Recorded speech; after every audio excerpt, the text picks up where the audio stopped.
Okay, let's settle it right here and now. Okay, this is the deal. 7 guys, blindfolded, one-handed, will still be out in 16 flat. Tires and fuel, a workout session, and we'll still get out in 16 seconds. Change 4 tires, we even eat lunch. We out of here in 16 seconds. 4 tires, while eating lunch, we're out in 16 seconds. These guys are good. Off the pit box. Jack the car right-handed. I'll even jack handed. We'll be out in 16 seconds. No jack, man. Just me. Ernie's gone in 16 seconds. I'll mount a tire, run through the tires, jump over the wall, and Rusty's out in 16 seconds. Hey, I'm on a team. Can we play too? No! One can of fuel, round trip drive to Talladega, lunch, and 16 seconds stop. Off the truck, phone home, and I'll even call a stop. Rusty Wallace is in 4 tires of gas. Crew goes over the wall. Things look good.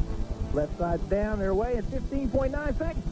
Off the tower, down the flag stand, go racing with Benny. 2 laps around the track on foot. We welcome you to Bristol International, and all year long, pit crews have challenged each other to get their drivers in and out of the pits quickly. It's going to be especially important here today at Bristol. It's difficult to pass on the tight track, so pit crews will be called upon to help their driver gain track position through the pit stops. Weather is threatening. Here is the starting lineup for today's Food City 500 at Bristol, with Chuck Bound on the pole for the first time in his career, and Rusty Wallace alongside. We'll go through the grid for you very quickly because we should be going green here in just a couple of more laps. About 2 more laps. Mark. Joe Nemechek. How about that? Great qualifying run for Nemechek. Ern Early, Todd Bodine. Look at Todd up in the top 10. There comes Bobby Labonte, Morgan Shepard, Ricky Rudd, and Terry Labonte. And I tell you what, we got 500 miles of cars, Bob, faster laps. 500 laps faster than ever. It's going to be awfully hard physically on the drivers today. 31 drivers broke the previous track record. There are 37 starters here today. The fastest of all was down at 124.946 on a half-mile racetrack. And Chuck Bound, that's right, his pit crew going to be awfully important. They can't hit as well as the 2 car, the 28 car. They've proven all year long they are as good as there is on pit road. Can the 12 car, are they up to the task? They say they are.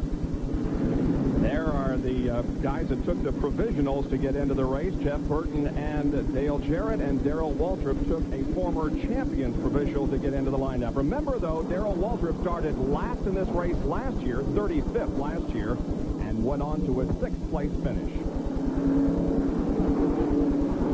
And there are the 5 drivers who attempted to qualify but had to go home to watch this race on television. And the cars come out. Corner number 4. The pace car pulls down off the 36 degrees of banking. The crowd is on its feet, and the Food City 500 is underway.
Physically demanding racetrack that the entire circuit.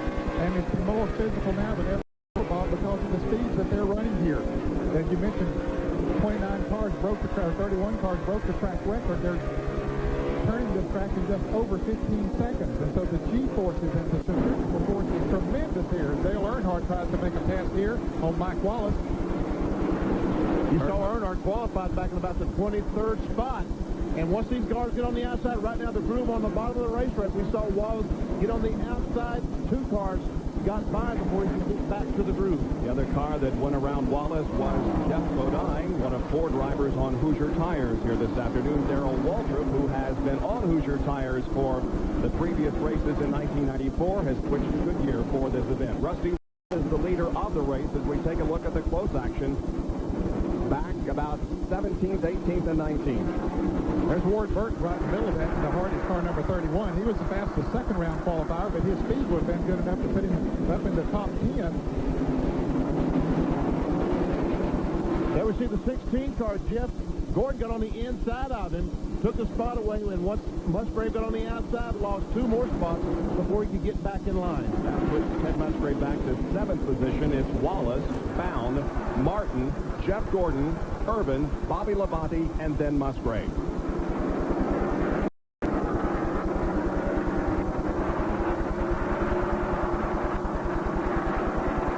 Chuck Bound had hoped to lead a NASCAR Winston Cup race for the first time since 1976 when he led at Riverside, but Rusty Wallace got off to a very there's trouble on the backstretch. Harry Gant he's spun down to the inside retaining wall.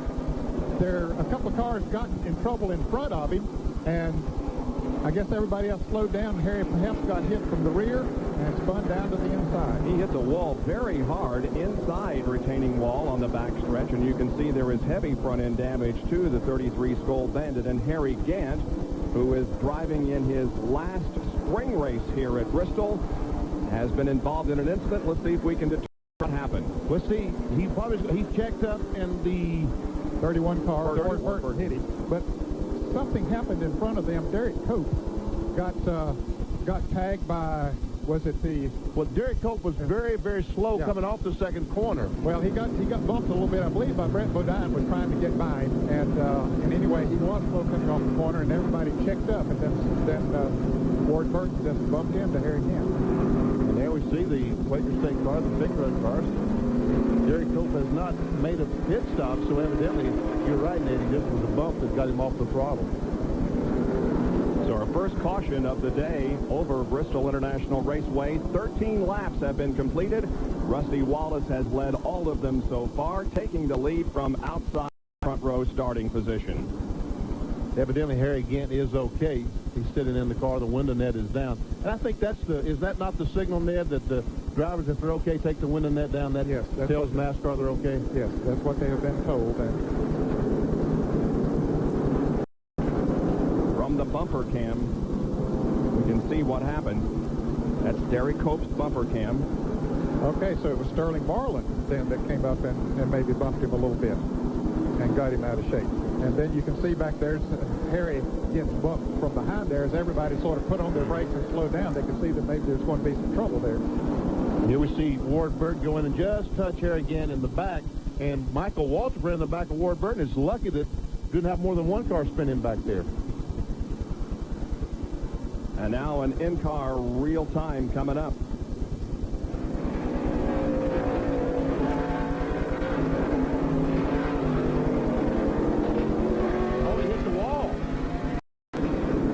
Cope touched the wall back there coming off the second corner.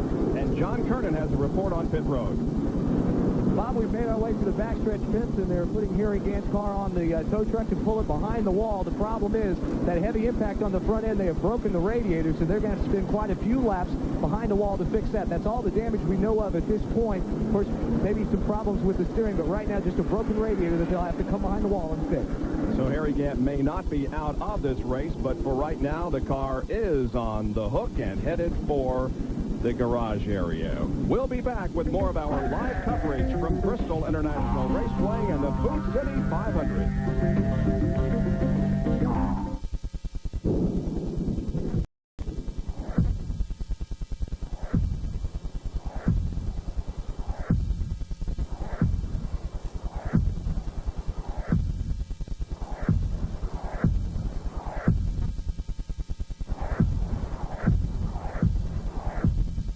Only one wiper blade has the aerodynamic shape that gives you perfect rain sweeping pressure even at performance speeds. Aerofoil, the leading edge in wiper technology. Just Just as you rejoin us, the green flag comes back out, and we're under race conditions once again. We ran 6 laps under caution at lap 18. Back in the green with Rusty Wallace, showing the way over Tuckbound, Mark Martin, Jeff Gordon, and Ernie Irvin. Our first caution for an accident on the backstretch involving Harry Gant.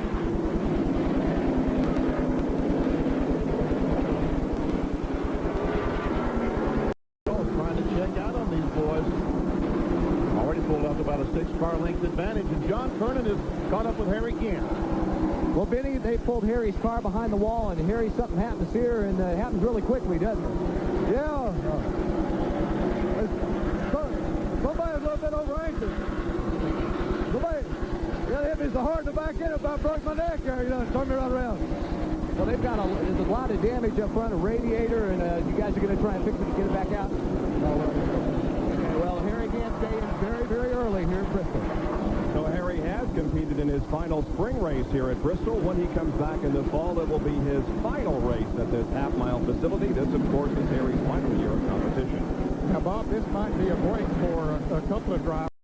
Dale Jarrett and Jeff Burton were having to share a pit today, and the first car out of the race gets to move into, one of those teams gets to move into that pit. So now they won't have to share a pit. They hate to see Harry go out of the race, but they're glad to have a pit of their own.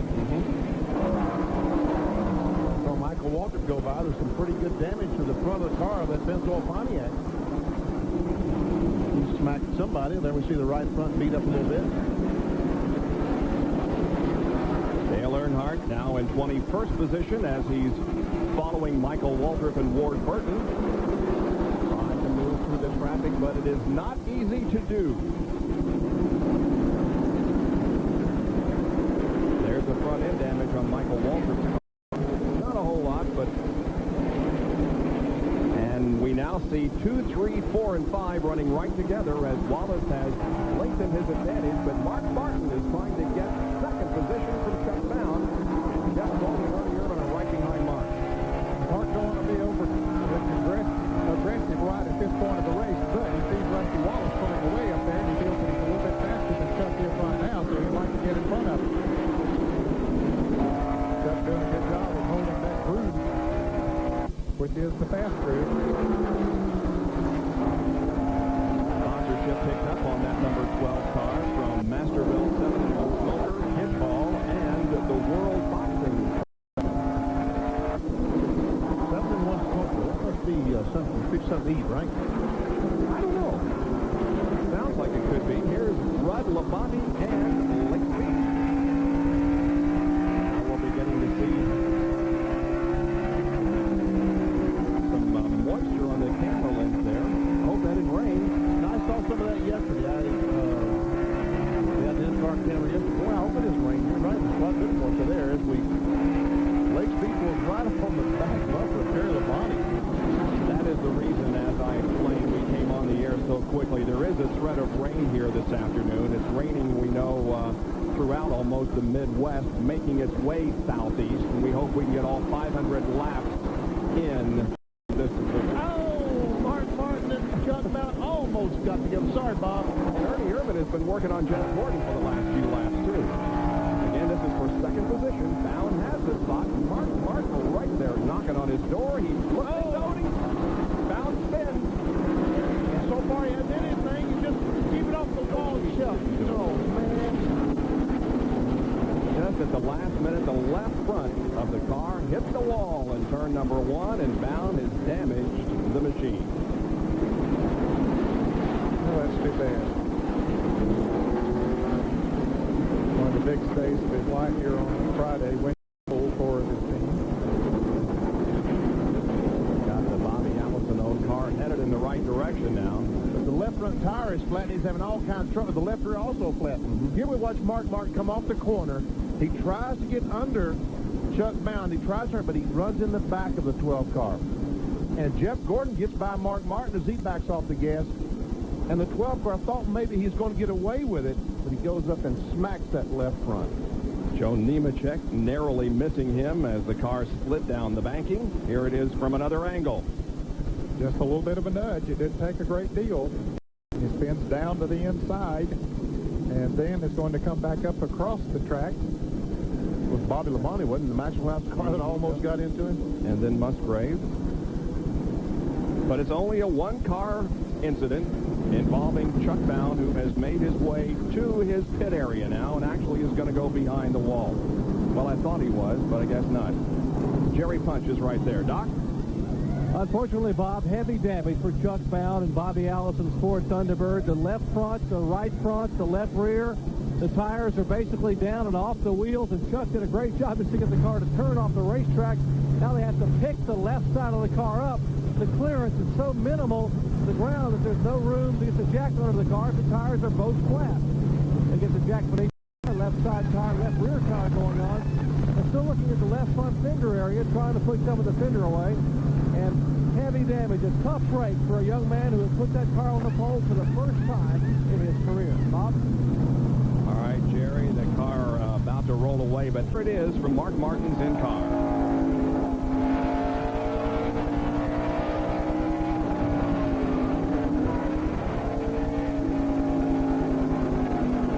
And you can see Jeff Gordon go around Mark Martin to pick up the second position. So Bound is underway once again, although the caution remains out for the second time here at Bristol. Rusty Wallace leads Jeff Gordon, Mark Martin, Ernie Urban, and Bobby Labonte.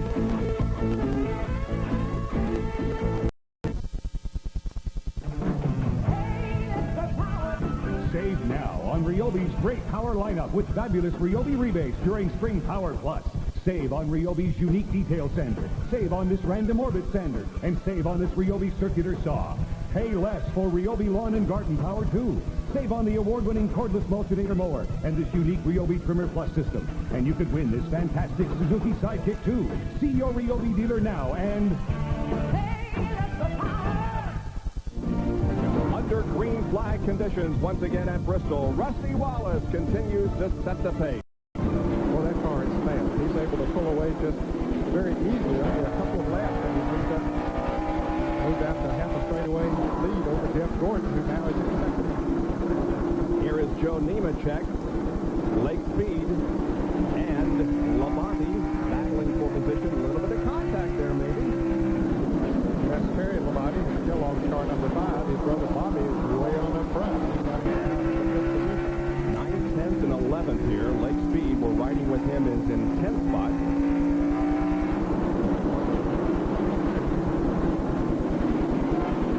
Lake Speed all over the back of the Meineke car, just can't get by. Boy, you're not afraid to say anything because you know.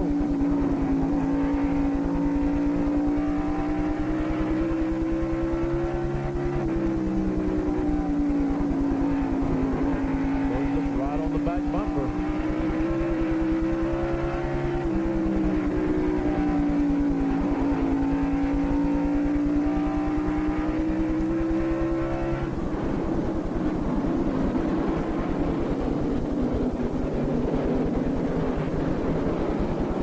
Dale Earnhardt looking for a way around Jeff Bodine. Bodine just passed Earnhardt, I guess, huh? Yeah, Earnhardt was on the back bumper of Michael Waltrip just a few laps ago, and Michael has pulled away. As a matter of fact, Michael's gotten by the 4-car of Sterling Marlin, and Earnhardt looks like he's having problems as Jeff Bodine is pulling away. Earnhardt has back to 20th position. Ed Musgrave just passed by Morgan Shepherd in the Cisco car. Morgan run a little higher than most cars around here. Morgan moves to 6th. Musgrave back to 7th spot. Has moved back quite a bit in the pack. Brent said in his tough time is back to 27th. He started in the 19th position. His car not handling quite like it's like for it to right now. Musgrave pulls up on the back of the Cisco Ford of Morgan Shepherd.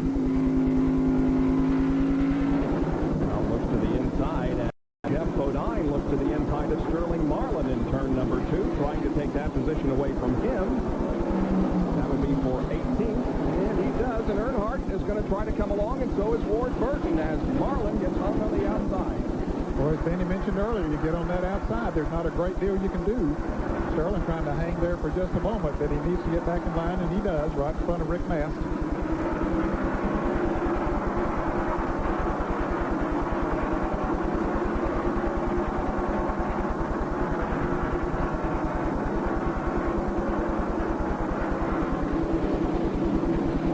Jerry Punch has an update on Dale Earnhardt. Jerry? Many of the teams felt that since we have an overcast today with the threat of rain, the cars would get very, very tight. So they made adjustments this morning. Dale Earnhardt's car right now is extremely loose.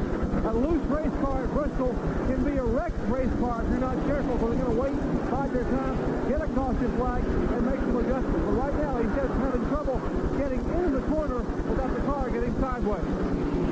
And we see Jeff Gordon and Ernie Irvin lapping Hut Strickland as Rusty Wallace continues to lead, and the next car he's going to lap will be Darrell Waltrip. Here again, Nemechek, Speed, and Todd Bodine. And they had caught that group of Morgan Shepherd, Ted Musgrave, and Todd Bodine. And Speed almost lost it coming out of 2. Now once again he closes up very the Joe Nemechek car.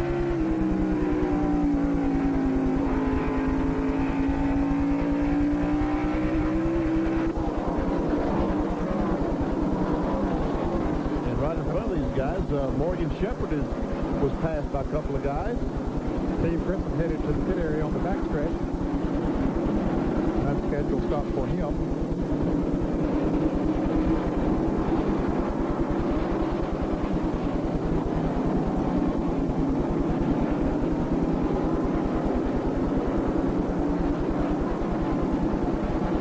And the leader is in very, very heavy traffic. And he passed for the lead. Jeff Gordon has passed Rusty Wallace for the lead. Even on the outside, too. Yeah, Rusty ran up behind some cars there. He could go by on the inside. Jeff Gordon took advantage of it and moved right around. And now he puts a lap on Mike Wallace. And Dave Marcus and Darrell Waltrip. Now the first 4 close in very tightly as they're all involved in trying to lap some of the slower traffic. Gordon again heads to the outside. He will pass Dave Marcus. And so will Rusty Wallace. Let's take a look again at how Jeff got the lead from Rusty. Well, Rusty had run up there. Darrell Waltrip and 2 cars running side by side. Mike Wallace and Dave Marcus up there, and Rusty had to back off. Jeff Gordon saw an opening on the outside, took advantage of it, moved right around on the outside. Good move. Now Rusty again closing in. Here's Jimmy Spencer, who's driving with a broken shoulder. Can you imagine 500 laps at this place under perfect physical conditions, and he's doing it with a broken shoulder. Suffered in a test crash at North Wilkesboro a couple of weeks ago. And Jerry Punch has more on that. I spoke to Jimmy before he climbed in the car. And that was 12 days ago he broke his shoulder, but the pain has lingered, and obviously it'll take about 6 weeks to heal. The biggest concern here at Bristol is when he uses his right arm, which is the right shoulder, to come and turn the steering wheel to the left. He said that the pain sort of grabs him and causes him to lose his concentration. When you lose your concentration on a half mile at 125 miles an hour, Jimmy said that could hurt. We're going to be very, very careful. Jerry, does he have anybody standing by down there in the pits in case he can't make it? No, they don't. So that they had thought about possibly asking Larry Pearson, who probably is one of the best when it comes to this half mile here at Bristol. They thought about asking Larry, but they decided not to. Larry drove the Busch race. That thing went on home. If another driver falls out, they might later on ask someone to come over. But right now, it's all Jimmy for 500 laps. Somebody better go talk to Harry Gant real quick. The old football player can hang in there for 500 laps. But he says he's got a sore neck already by being hit so hard. That's right. All right, here is Jeff Gordon now trying to lap Darrell Waltrip. Gordon is the leader. Darrell trying desperately to hang on and stay in the lead lap. Oh! Dale Jarrett backs in the fence up in the third corner right in front of the leaders, and here comes Darrell trying to get by. Gordon goes high and Rusty goes low, and both of them miss him, but oh man, And Darrell did manage to save that lap. both Gordon and Wallace are very lucky, especially Jeff Gordon, who was headed for the high side of the racetrack, and the opening finally came as Jarrett slid down the banking, and then Rusty Wallace had to dodge him. But Dale Jarrett's car is sitting at the top of the racetrack in turn number 4. Here's a replay. Don't know whether there was contact or not. I think there was. I was looking at it, and I'm pretty sure there was some contact there. There's the turn. Jeff going high, Rusty going low. Both of them miss him all as well, except for the car of Dale Jarrett. Now we see some pit stops. Here's Jerry and Jeff Gordon's pit. Right side tires and left side tires. A welcome stop for a lot of teams, including Dale Earnhardt, who would like to get a chassis adjustment. Left side tires now for Rusty Wallace. Gordon is out and away. Rusty Wallace is out and away. They will head back to turn one. It will be Gordon and then Wallace, as Ernie Irvin is also following Turner. Jerry, Jeff Bodine is in. They're going to do right side tires only as Jeff Gordon streaks down. Jeff Bodine goes out, and it looks like he's going to fall in behind Rusty Wallace. Ward Burton is in for 4 tire change. A lot of activity here on the backstretch pit as Michael Walton heads down pit road along with Ken Schrader and a whole bunch of them. And there is a very dejected and disgusted, I'm sure, Dale Jarrett, who has climbed from his Interstate Battery Chevrolet and is headed back to the truck.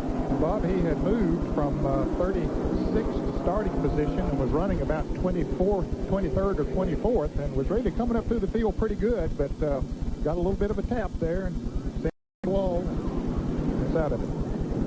Once again, we will look at the battle on and off of pit road. Here comes Jeff Gordon, Rusty Wallace. The 22 car of Labonte got out in a hurry. So did Ernie Irvin. And Mark Martin. Jeff Bodine only changing the right sides over on the back pit was he's up in 3rd spot. And here is John Kerner with Dale Jarrett. Well, Dale Jarrett is coming to the infield. And Dale, apparently you're okay. You're walking around. What exactly happened? On the outside of the 4 car, and I guess he didn't appreciate me being there.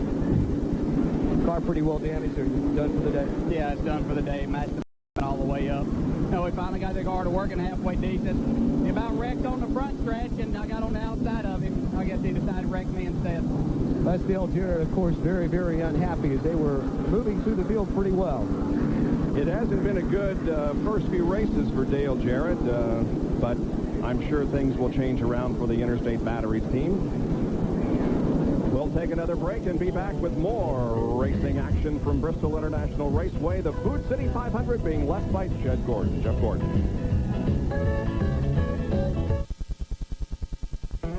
In order to make sure the interior of our new Chevy S-Series would fit a wide range of people, And I designed the interior to give it more room than it's ever had before. and both of us are very comfortable with that arrangement. The 94 Chevy F-Series. So new from the inside out. Everything else is history.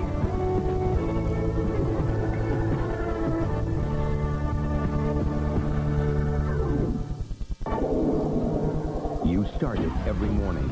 Start after start after start. When most of your oil is still down in a pad, you start metal-to-metal contact. You start engine wear. Now help stop it with the latest breakthrough from STP. Engine treatment. It bonds to engine parts. Independent tests proved it. Just add a quart at your next oil change and help stop engine wear before you start with STP engine treatment. ESPN Speed World today at Bristol International Raceway in Tennessee for the Food City 500, which goes back to green. After our 3rd caution of the day, the leader is Jeff Gordon, who finished 3rd in his first short track race event of 1994 at Richmond.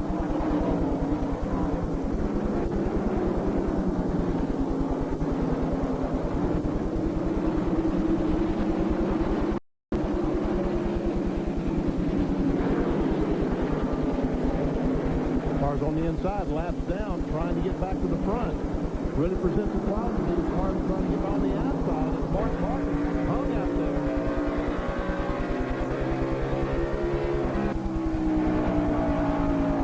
Riding with Mark Martin now. Hope up ahead. Mark lost a lot of track position there, a lot of distance on the track. So the leader comes right up on the outside and just couldn't get the traction he needed out there to move ahead of those cars. Steve Cope going to the inside of Greg Sack. Mark goes by. Ted Musgrave is Mark's teammate, follows him by Greg Sack. And there's the interval between that group of cars and the leader, Jeff Gordon. And Jeff Gordon has pulled away from Rusty Wallace. He sure has. Jeff Bodine is running in 3rd position, and he is the driver that made the biggest advance in the pits. He came in 13th and came out 3rd. And he's pitting on the backstretch. That's right, he is. But he changed 2 tires. On these other cars, changed 4. He is on the Hoover tires along with the Burton brothers and Greg Sachs.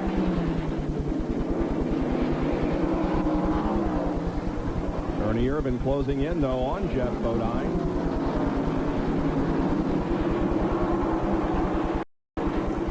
There's our leader. There's our 3rd place car. 4th place, 3rd and 4th.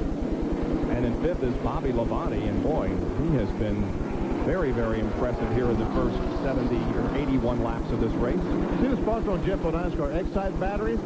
They're just opening a plant about 1 mile from this speedway.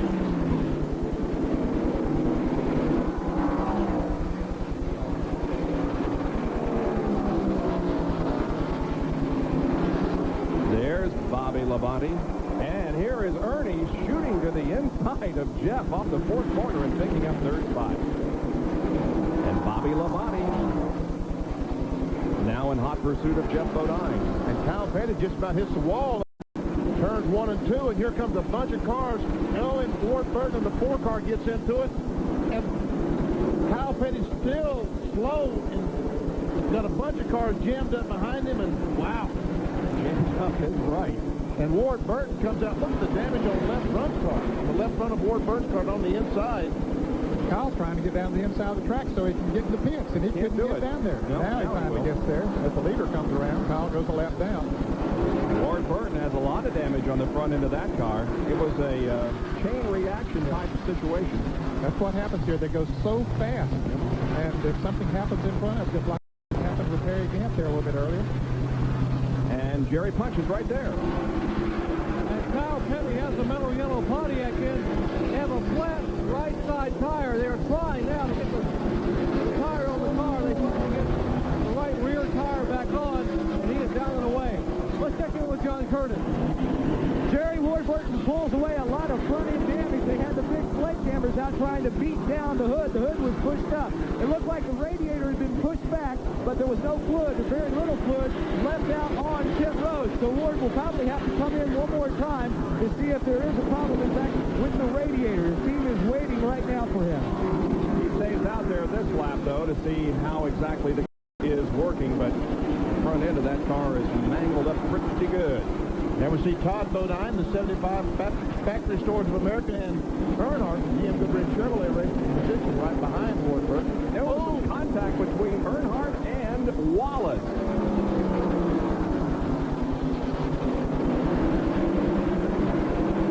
The black flag is being shown to the 26 car. And he's in the pits on the back already, Bob. Brett Bodine. Morgan Shepherd's car, and here is the 26 car, John Kernan. What's going on there? Well, the reason he had to pit, whenever he made contact up there, when everyone got all jammed up, it knocked the hood pins loose, so they pulled it in and used one of those big straps across the hood to keep the hood from flying up. The old bungee cord comes in handy once in a while, doesn't it? It sure does. Especially on the short track. Yep. We've got 2 more of them coming up in successive weeks here. North Wilkesboro next Sunday and Martinsville the Sunday after that, and then just the opposite, we go to Talladega. Here's the Inter leaderboard. Gordon has about a 0.3 of a second lead on Rusty Wallace, about a 2-second lead on Ernie Irvin. Bodine is almost 3 seconds behind in 4th, and Labonte is almost 4 seconds behind in 5th spot. Jeff Gordon yesterday in practice was very, very impressive looking. He was very fast. He's proving today that he's still fast. Ernie Irvin passing Greg Sachs in 77. You know, Ned, I'm sitting here trying to figure out what I can say about Jeff Gordon that would explain it. I don't have words for it. He is most impressive. Rusty Wallace is on the very left of the screen. The 28 is right behind. There's the 28 now on the very right of the screen as he goes by Steve Grissom. As Jeff Gordon running across that heavy traffic. Oh, he's got a lot of traffic ahead of him, including Marcus and Jeff Burton and Dick Trickle. You'll remember that he got the lead when he moved through traffic from Rusty Wallace. Now let's see how he handles it this particular time. And as long as the green flag weekend track because there are cars just about everywhere on the racetrack. Gets by Dave Marcus without a problem. Up front next will be Jeff Burton. He comes along also.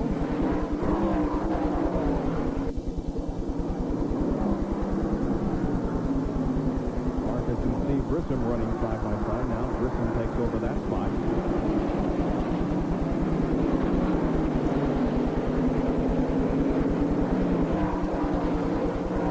Looks like Rusty is a little bit faster than Jeff Gordon right now, Ned. Well, I started to say he might have been cooling it a little bit. He has learned to drive very on these tracks, and especially here at Bristol. He knows what it takes to win, and you got to be fast, but you also have to be smart, and sometimes even conservative. Certainly patient. Patient. I guess that's a better word. Yes, than conservative. There's Mark Martin, and we wait for who are still involved in the This time he's laid speed in front of Terry Lamont. And the 12 car, don't forget, that's Chuck Down, and he is 5 laps down, I believe. Well, they're showing 6 now, Bob. It was 5 a little bit ago. He hadn't lost one since then. They've scored just about caught up to it. 6 there now. Already more than 100 laps have been completed in this race, so more than 20% through. And this is how far they've got to go to get to the lead. And Jeff Gordon continues to set the pace. But Rusty Wallace is within a car length. Ernie Irvin is third, Jeff Woodine fourth, and Mark Martin is fifth after 102 of 500 laps at Bristol. Announcing the biggest advance in Quaker State's history. It's Quaker State's new advanced high-tech formula motor oil. Superior wear protection, plus superior heat and stress protection. New advanced formula Quaker State. Today's high-tech engine. He hit it 421 yards at the British Open. He hit a 235-yard 7-iron to the pin at Westchester. He got home in 2 on the 17th at Baltusrol. So what does John Daly hit on tour? The ultra competition. The ultra competition.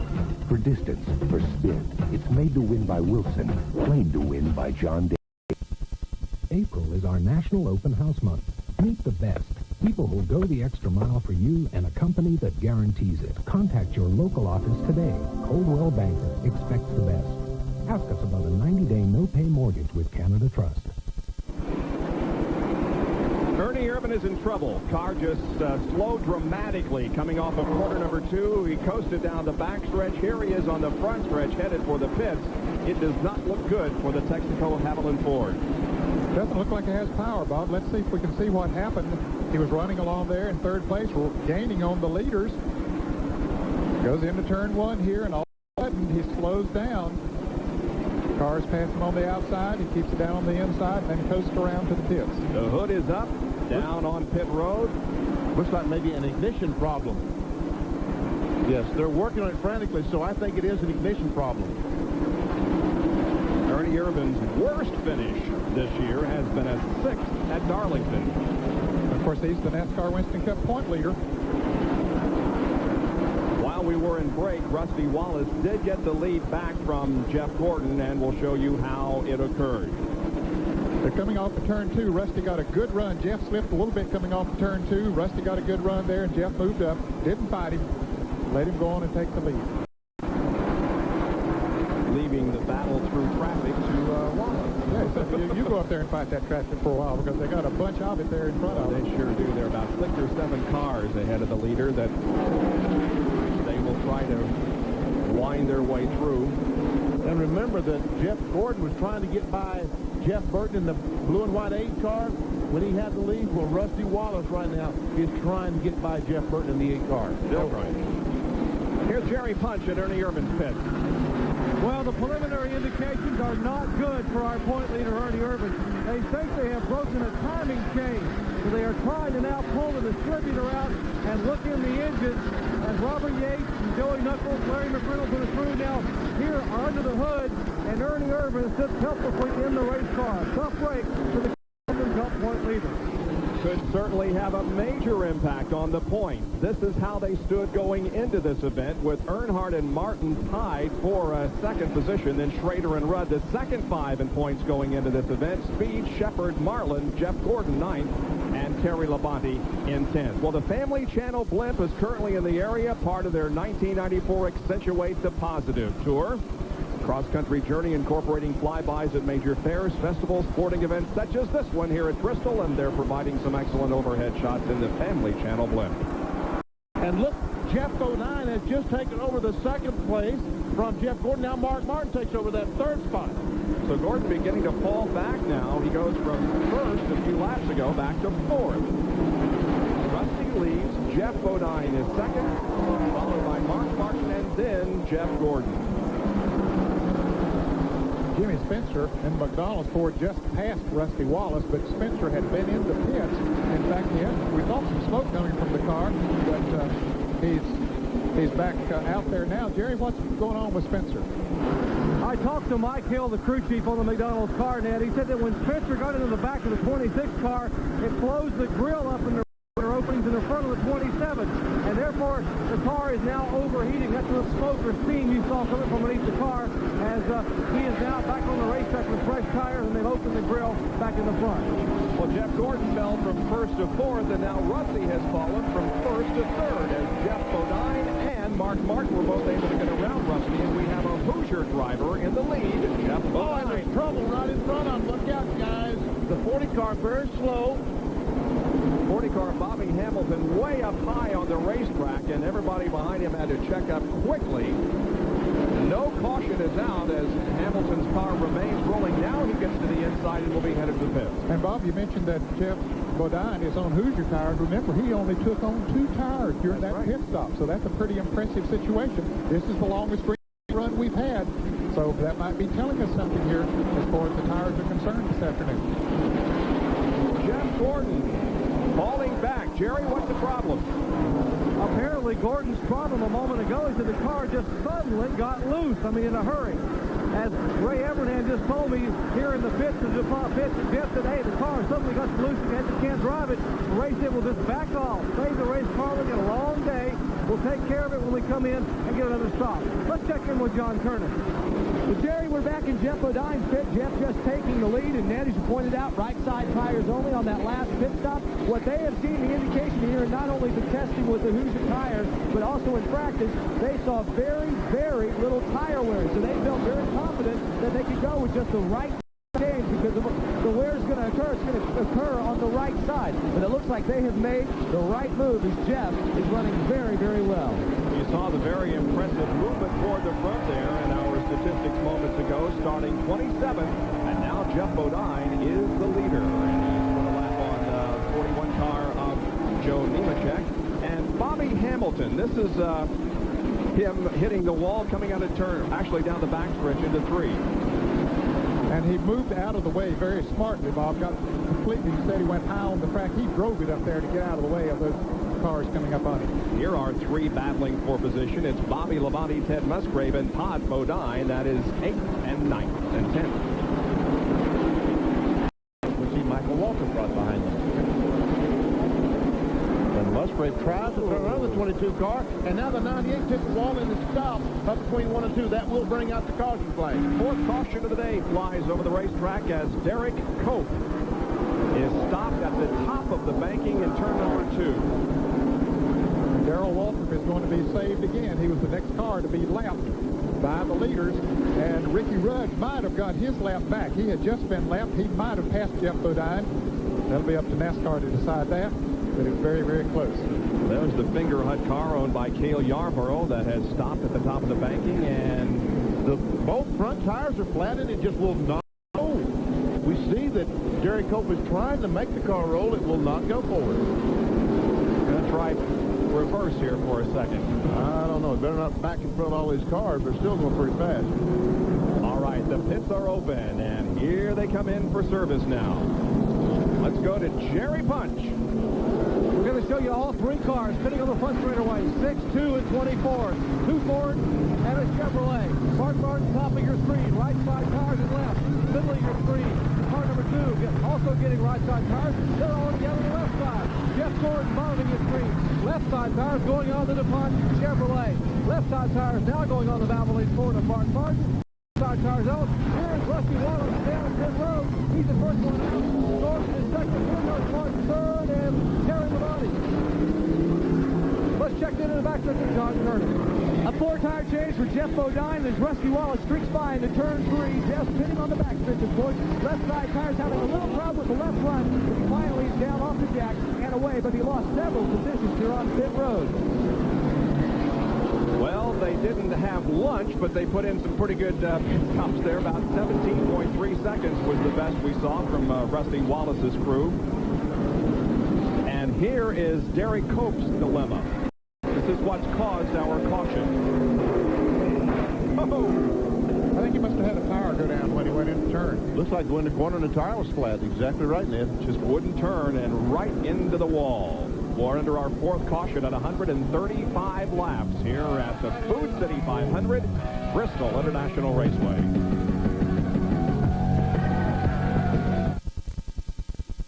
As your engine revs higher, the oil inside creates a hydrodynamic wedge, a protective layer that builds up and keeps engine parts separated. But as your oil's viscosity breaks down, so can the wedge. That's why Castrol GTX provides maximum protection against viscosity and thermal breakdown. Because if your viscosity breaks down, what's next? Castrol GTX, engineered for today's harder working engines. Look for Castrol's free NHL hat offer at these and other leading outlets. On every road, chances are you'll find a Chrysler Magic Wagon. Are we there yet? Maybe it's because we introduced the world's first minivan. Are we there yet? Or that we were the first to offer child safety seats and standard dual airbags. The dog has got to go. Are we there yet? All we know for sure is we created Canada's most minivan. Okay, everybody. By continuously asking one question. Are we there yet? Look at Jeff Bodine was leading the race. He made his pit stop. He's out 9th. That's because he's pitted on the back straightaway. Mark Martin lost a couple of spots. Came in 2nd, went out 4th. Rusty Wallace gained a couple.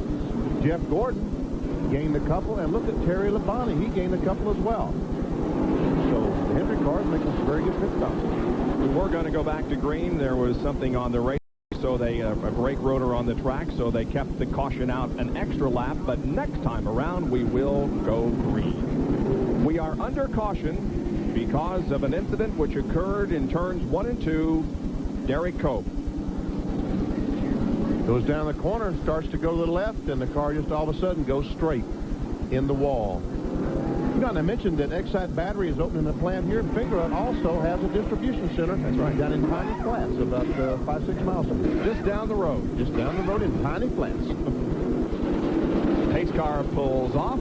Here we go. Rusty Wallace, Jeff Gordon, and Terry Labonte lead it down. The crowd is the greenways on lap 141. There's now Peggy on the inside. He's 2 laps down as a result of having a flat and make a green flag pit stop. He rolls past Rusty Wallace. Gets one of those back, and now Jeff Gordon's going to take advantage of that and take the lead. Indeed he does. Jeff Gordon takes the lead for the 2nd time this afternoon, and also Jimmy Spencer and Brent Bodine passed by Rusty. They can't get to the bottom of the racetrack now. Mark Martin tries, but can't. Rusty will now have the opportunity to get slow.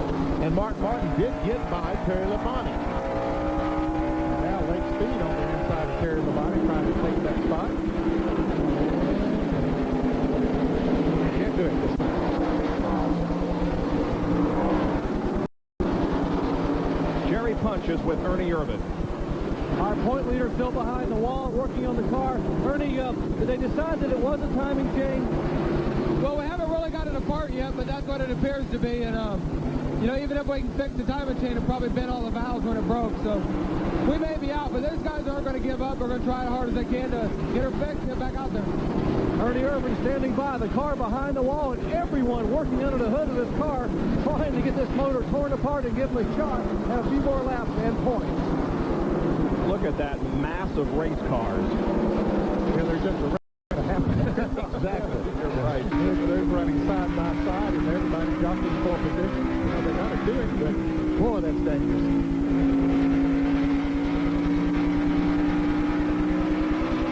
Ricky Rudd on the outside of Dave Marcus. Let's see Joe Nemechek on the inside. All of this, of course, from Morgan Shepherd's car. That outside crew might be coming in a little bit, guys, because we're seeing some cars hang on pretty good up there on the outside. Historically, as the race wears on, the groove gets better. The rubber gets laid down, and there's a better opportunity to get up there and run quick, and it appears as if it is coming in here. Rusty Wallace went, and that's the 27 and the 77 and 10 got together. These three cars are running very close together. These five cars, actually. And Earnhardt has moved up to the 7th spot after qualifying back in about 23rd. Look at this. By the 66th lap, he was 17th. And up to 7th position now. And of course, he was helped by the pit stops. He wasn't among the 18 fastest qualifiers, but he is, of course, the defending Winston Cup champion, and therefore gets a position in the front pit. It's one of the perks for him. He gets the very first pick. He takes best and leaves the rest to remain. Now Bobby Labonte closing right in on Lake Speed. This is 5th, 6th, and 7th here. Speed, Labonte, and Earnhardt. Ed Musgrave right there with him. The race record here is just a little over 100 miles an hour, 100.989 as a matter of fact.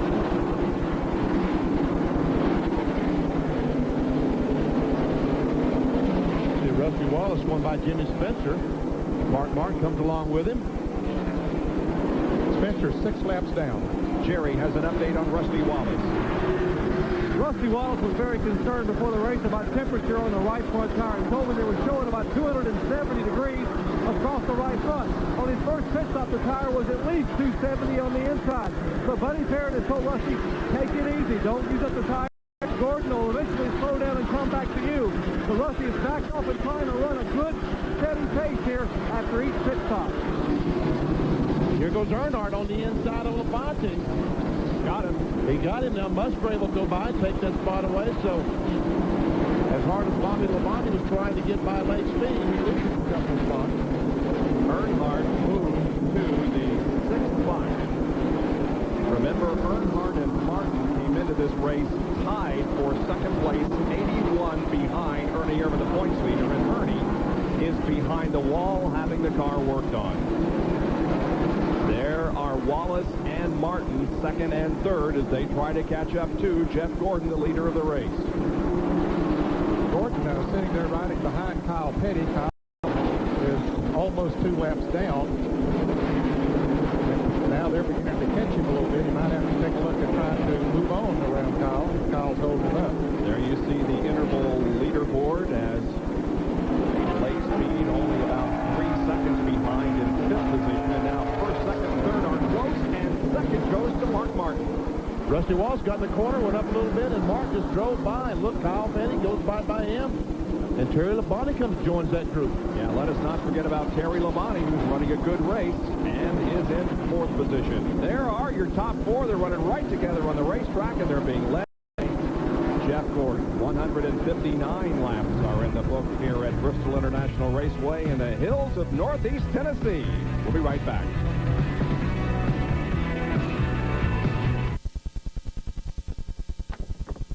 Starting your engine is a terrible thing to do. But when you do start your car, there isn't an engine treatment in the world that can give it the kind of protection Slick 50 can. Because nothing else has Slick 50's unique chemistry. That's why Slick 50 engine treatment protects so well at startup and keeps on protecting even when you change your oil.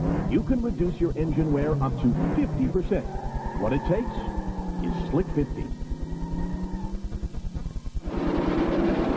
Just a little past 2 o'clock Eastern Time. We're glad you could join us on this Sunday afternoon for NASCAR Winston Cup racing at Bristol International Raceway in Tennessee. Mark Martin is the new leader of the race in a spin in turn 4, Dick Trickle. And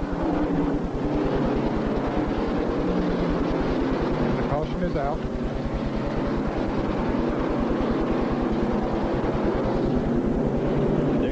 Car at the bottom of the racetrack in turn number 4. Let's show you how Martin Martin got the lead from Jeff Gordon. He just came off the fourth corner, accelerated, got underneath Jeff Gordon. He had no choice except move up the racetrack, and Rusty Wallace followed by to take over that second spot. Jeff fell into third and Terry Labonte in fourth position, and now we do have another caution flag over the racetrack, our fifth of the afternoon. And here come the pit stops once again as Martin, Wallace, Gordon, Labonte, Speed, Earnhardt, Musgrave, Todd Bodine, and Bobby Labonte all come in here on the front stretch, and the crews begin to work. Here's Jerry. We would expect to see 4 cars on every one of these. Earnhardt, Martin, and Jeff Gordon all pitted together down toward turn 1. Midpoint of pit road, Rusty Wallace's crew has already changed right side cars, now have left side tires on. Right behind them, Terry Labonte's crew getting left side tires. 16.9 for Rusty. He is away. Then comes Gordon. Then comes Earnhardt and Mark Martin. I believe they'll beat Jeff out of the pit. Of course, Earnhardt is pitted down at the first pit toward turn number 1. He didn't have far to go to cross the line. And Jeff Bodine beat them all out. On the back stretch. John Hurt, what did he do back there?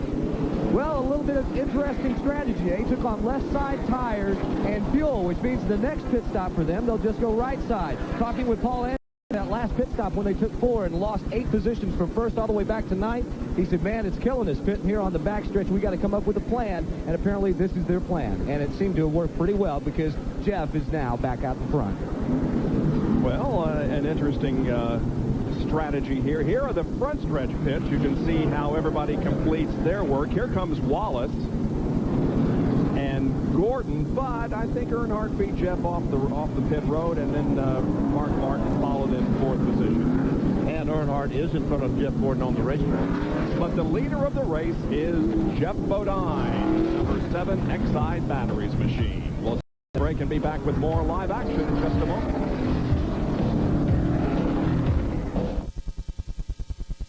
There's only one wiper blade that gives you all this high performance. Wind channel ports, aerodynamically designed to prevent wind lift. A contact edge treated with a super durable graphite coating for long-lasting performance. Pressure points individually engineered for each blade length. And a high-profile design so the contact edge conforms perfectly to the curve of the windshield. When it comes to high performance, it's a clean sweep with Aerofoil, the leading edge in wiper technology. Now you don't. McCain Golden Crisp, the best tasting fries to ever come out of your oven. Straight cut or cross tracks for crispy, tender potato perfection. Enjoy them alone or add your favorite topping. Now you dip them, now you don't. Cross tracks from McCain, lightly battered, crispy on the outside, tender and tasty on the inside. Now you dip them, now you don't. McCain Golden Crisp, snack time, meal time, anytime. The very best fries to ever come out of your oven. The Food City 500 from Bristol International Raceway in Tennessee under caution for the 5th time. Dick Trickle making contact with the wall down in turn number 4. Damaged the car pretty heavily. It's on the hook and headed for the garage area, or the so-called garage area here, although it actually isn't a garage area. They take them back to their trucks. But a lot of rear end damage. Jeff Bodine will find himself in the lead before the yellow and before the pit stop. He was running 9th. And don't forget, he's pitted on the backstretch. And changed 2 tires. We'll see what kind of strategy that is, because it could be very smart. Yeah, it could be very smart. Well, it's going to be smart if he doesn't go all the way back to about 10th or 12th. Yeah. And if we continue to have cautions frequently, how about Darrell Waltrip? He is running in 15th position at the... Remember, he had to take a champion's provisional to get into the race. Started last, 37.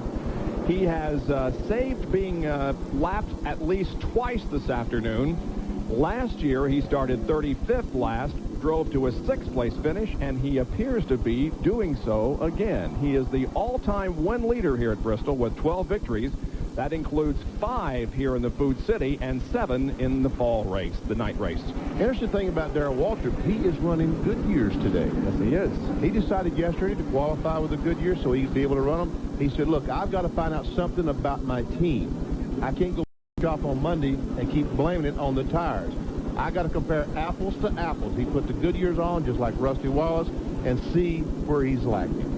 And Jerry Punch has more on this story. You know, they tested the Hoosier tires at all the short tracks, and I think Hoosier is going to make a major change in the sidewall of that tire between now and the tire they're going to bring to North Wilkesboro next weekend. A number of the drivers said we may not be that good at Bristol, but the tire we're bringing to Wilkesboro is going to be a different tire, primarily because of Darrell Waltrip's testing effort there. So Darrell switched to Goodyear today, but expect to see him back on Hoosier next week. We're under caution at Bristol International Raceway. 175 laps complete. Back in a moment. If I was a doctor, maybe then you'd listen to me. Wynn's additives are like vitamins for your car. Wynn Supercharge is a power booster that removes engine deposits. Or for dirty fuel injectors, try Wynn's Injector Cleaner. Short trip, stop-and-go traffic can murder motor oil. So add Wynn's Friction Proofing to protect your motor oil and extend engine life. Because if you don't maintain your car, I may have to operate. Wynn's, powerful medicine for your car. If you're looking for a way to move around a large group and few of their things, check out a Chevy Astro. It offers enough cargo space to equip an all-star hockey team and enough room to comfortably seat a forward line, 2 defensemen, and a goalie. That's included. And with standard 4-wheel anti-lock brakes, Astro makes it a snap. Cheers! Getting the home team safely home. Watch the knees, watch the knees. Lap and a half has been completed under green. We were cautioned for 9 laps. Back under racing now with Jeff Bodine leading the way over Rusty Wallace, Dale Earnhardt, then Jeff Young and Mark Martin.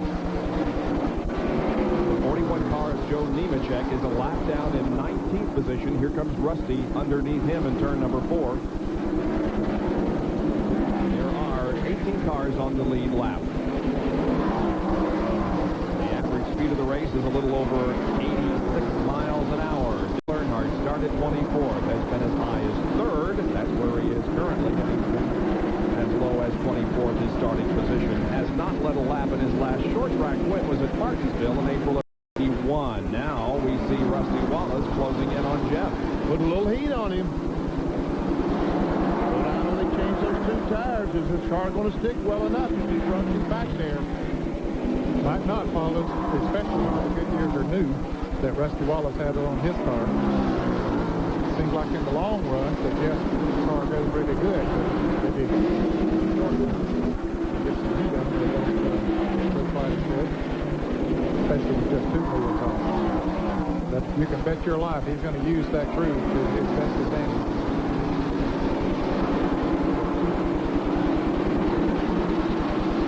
Earnhardt, meanwhile, is just sitting back watching these 2 battle it out. Rusty a little early coming off the corner, and Earnhardt tries to take advantage, but he and Rusty make some contact. All 3 cars got a little bit out of shape.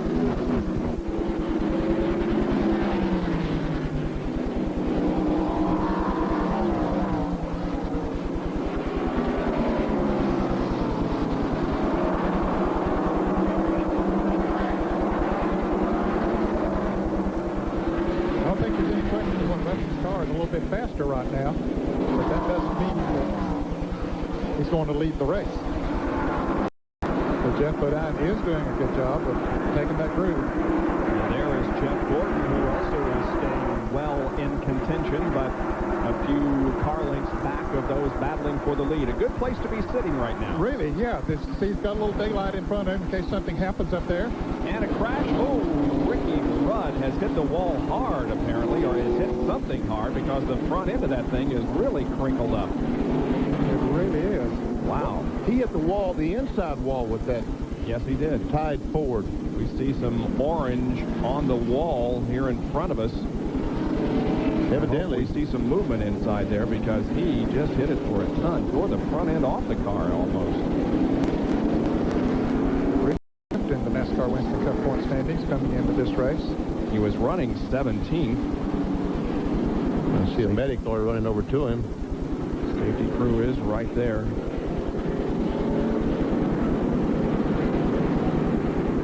Evidently, they're talking to him. Jerry, what do you know? That happened right in front of us here. We're standing at the midpoint of pit road, and Rudd came into contact with another car here at almost the start, just past the start-finish line. The nose of his Ford turned directly toward the wall. He turned the tires to the right, trying to save it. The car across at full speed and impacted the inside concrete wall. I guess when the contact came with the other car, guys, it's no chance to save him here at these speeds. The ambulance is moving toward the scene of the crash. Ricky remains in the cockpit, and the safety personnel are there. See some of the Tide crew down there, and the NASCAR officials have told them, look, guys, let the professionals do it.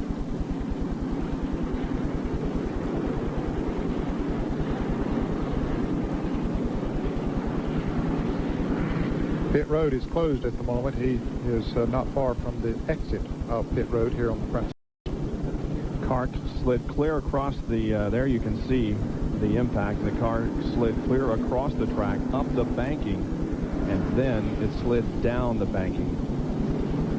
But the contact came on the front stretch. There it has already occurred. The car slides up to 36 degrees of banking. Jerry?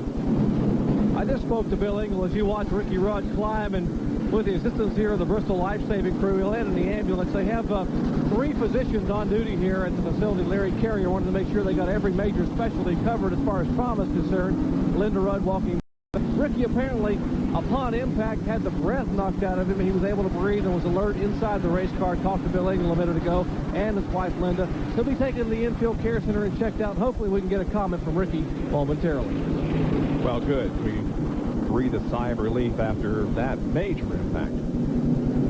He hit it hard, there's no doubt about it. You can see how the front end of the Tide Ford is bashed in. Ricky, of course, a car owner this year in addition to the driver. And he spent some of his money. Yes. Considerable amount.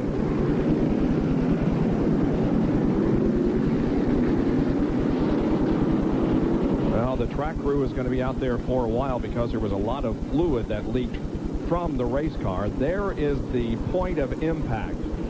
Just past the start-finish line, you can see the tracks. They begin just out of turn number 4.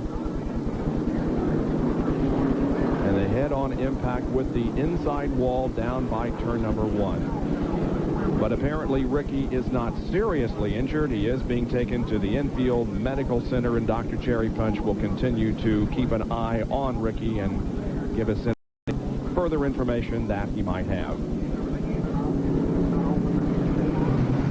So we'll take another break as Ricky gets out of the ambulance, which has arrived at the infield care center.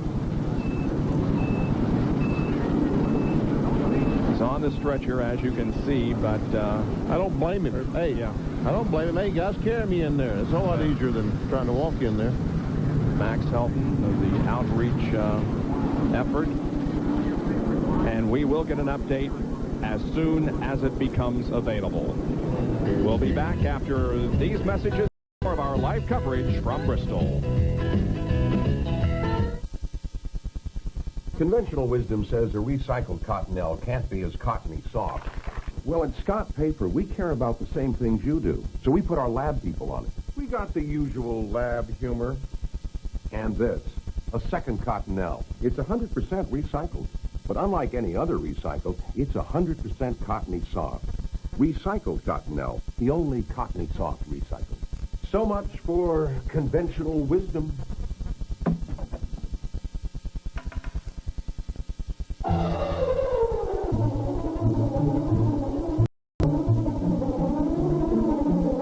For all those people who want a roll of bathroom tissue to last longer, there's Purex Jumbo. With 50% more billowy soft sheets on every roll, it takes forever to run out.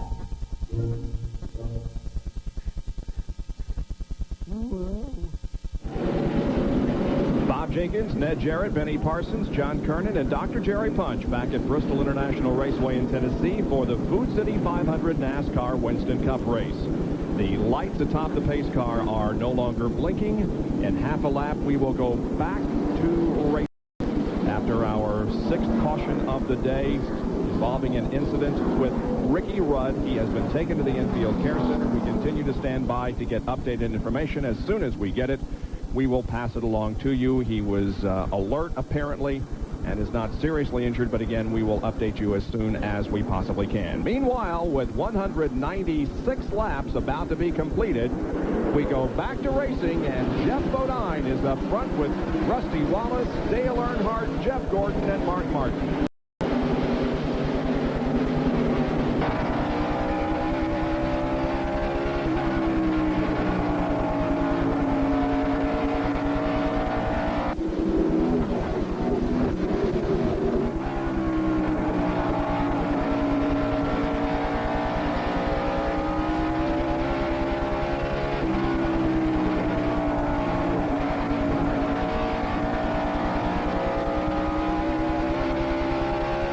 Here's our Ford telemetry with Mark Martin. Down to about 100 and... Oh, and the 8 car spins it right in front of Elliott. Morgan Shepherd's involved in the crash, and some heavy contact with Elliott and the 8 car. Yeah, Jeff Burton took heavy impact from Bill Elliott. And as Benny said, this 21 car of Morgan Shepherd also involved. Here's a replay of what happened.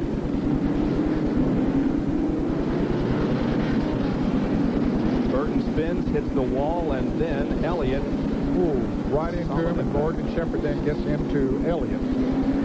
Elliott was running 14th. Morgan Shepherd was running 16th, both on the lead lap. We have seen 2 major crashes here just in the last few laps. There is Bill Elliott emerging from his Budweiser Ford and appears to be in good shape. And the impact, fortunately, came at the back of the car. It wasn't a direct side impact, so we hope that Jeff Burton is also in good shape. Morgan Shepherd, meanwhile, has driven the Citgo Ford down through the pits in the backstretch. And that's from his in-car camera. Jeff Burton is out of the car. Good, walking to the ambulance. He and Bill talking about what happened. It was just a simple situation where Elliott was in the wrong place at the wrong time. I guarantee for both of them. Yes. And again, we show you a solid, heavy impact that Jeff took from Bill Elliott right there. Morgan got bounced around pretty good, too. Yes, he did. And we see the water out of Elliott's car. It doesn't surprise me that the radiator is gone. The crew looking at the 21 car, trying to figure out what they've got to do to fix it. Can they fix it? Is it just a simple tire change? Morgan Shepherd is in 7th place in the Winston Cup point standings coming into this race. So some of the top 10 having problems here today, including Ernie Irvin. In case you joined us late, fans, Ernie Irvin is out of the race. And the Hamilton Ford with some sort of an engine problem. And of all the races that have been run at this facility and all the times the Wood brothers have been here, they have never won a race at Bristol, and apparently will not today either. There's a very badly damaged car of Jeff Burton. Yes. Yeah, I don't think that one's fixable today. No. And there's Bill Elliott's, and it doesn't look in the best of shape. Morgan Shepherd could probably get back on the racetrack with his car, probably to reduce speed. But these two, I think they can put them on the truck. Prepare for North Wilkesboro. Exactly. Well, you're right. Those last 2 crashes with Rudd and here now with Bill Elliott and Jeff Burton, that's about as hard to hit the wall at Bristol. Sure is. So that just leaves 15 cars on the lead lap. I say hit the wall. They didn't hit the wall. They hit each other. And here's the replay from Bill Elliott's in-car camera.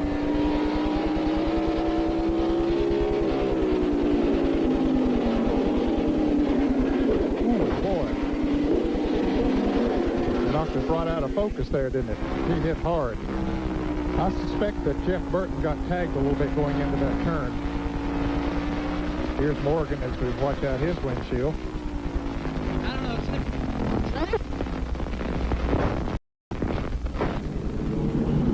Morgan got hit twice. He got hit in the right front and the right rear. They work on it. The Wood brothers and the team work on Morgan Shepherd's car. He may be able to get back in the race, as Benny indicated, but the day is over for Burton and Elliott. Back at Bristol in a moment.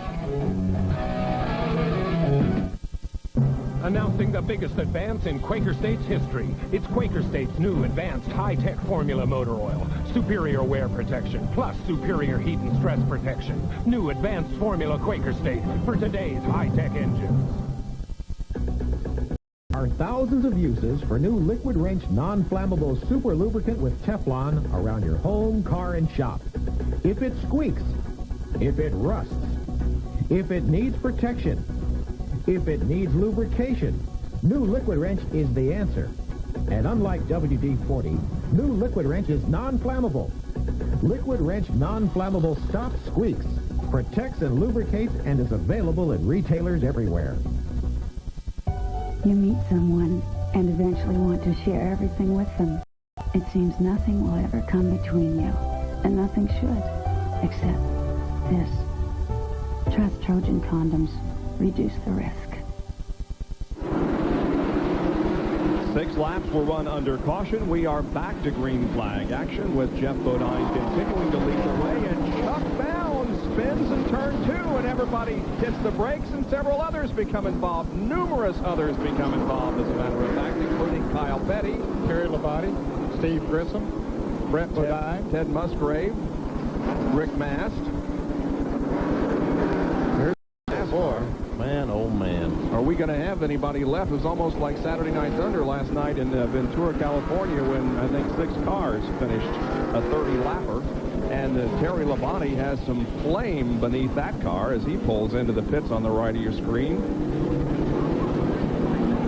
May have been something dragging, but he's damaged. There's Musgrave. He's in a mess. There's Terry Labonte. He doesn't look very good.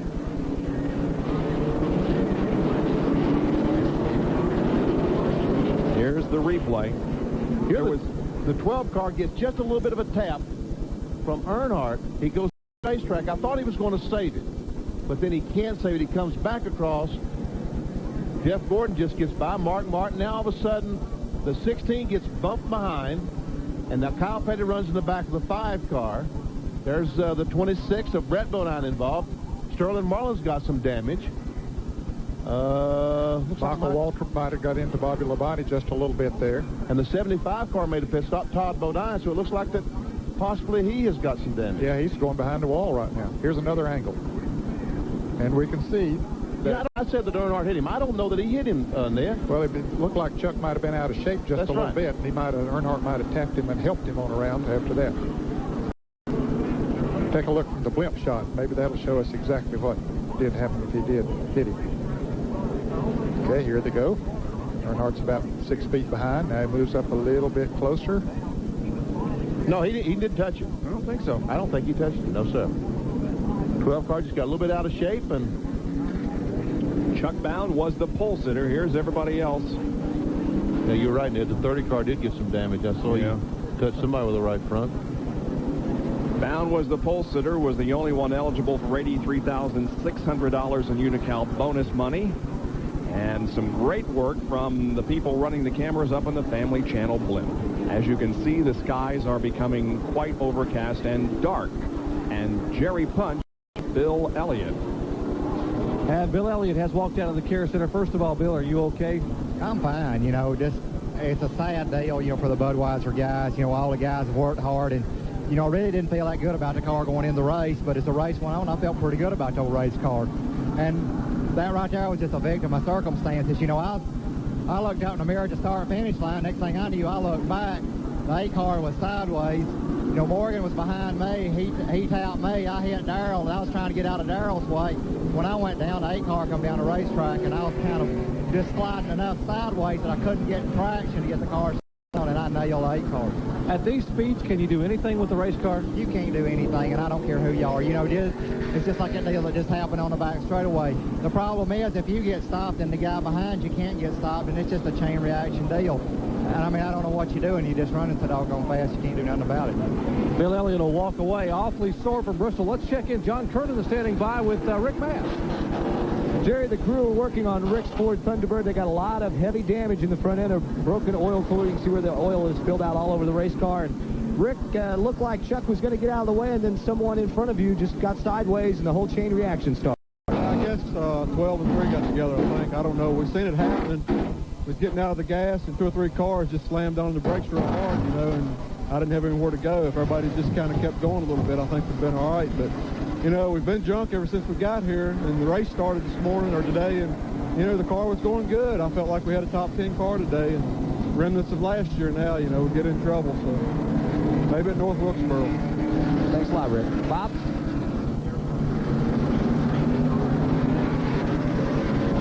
There were 8 cars that were involved in that incident, and most are behind the wall getting service. Let's take a look again from the blimp shot going into that turn. Dale Earnhardt is coming up on the 12th car.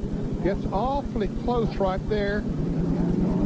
I don't know, it's hard to tell if he actually touched him or not, but it looks like there's some sparks. There's sparks coming out of the 12th car from the rear as if something might have broken on that car. I don't know. What happened, the left front spring is, the left rear spring is so weak on that car. When he turned to the right and the car came back, the left rear went down and bottomed the exhaust pipes out on the racetrack. Dr. Jerry Punch has an update on Ricky Rudd. Jerry?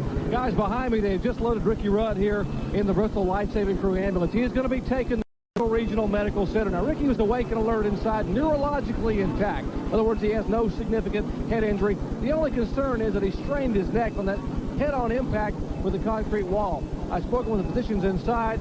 They're going to take Ricky over for precautionary x-rays of his neck. Probably just a cervical sprain or sprain of the muscles around the neck. Don't want to take any chances. He's going to come out of the racetrack. They're going to back the ambulance up here, take it around, and go out the gate. Might also update inside. I spoke with Jeff Burton. He is fine. A little bit sore, but should be released in just a moment. We're under caution here at Bristol International Raceway. Continued problem here. It's wild and it's action. Back in a moment.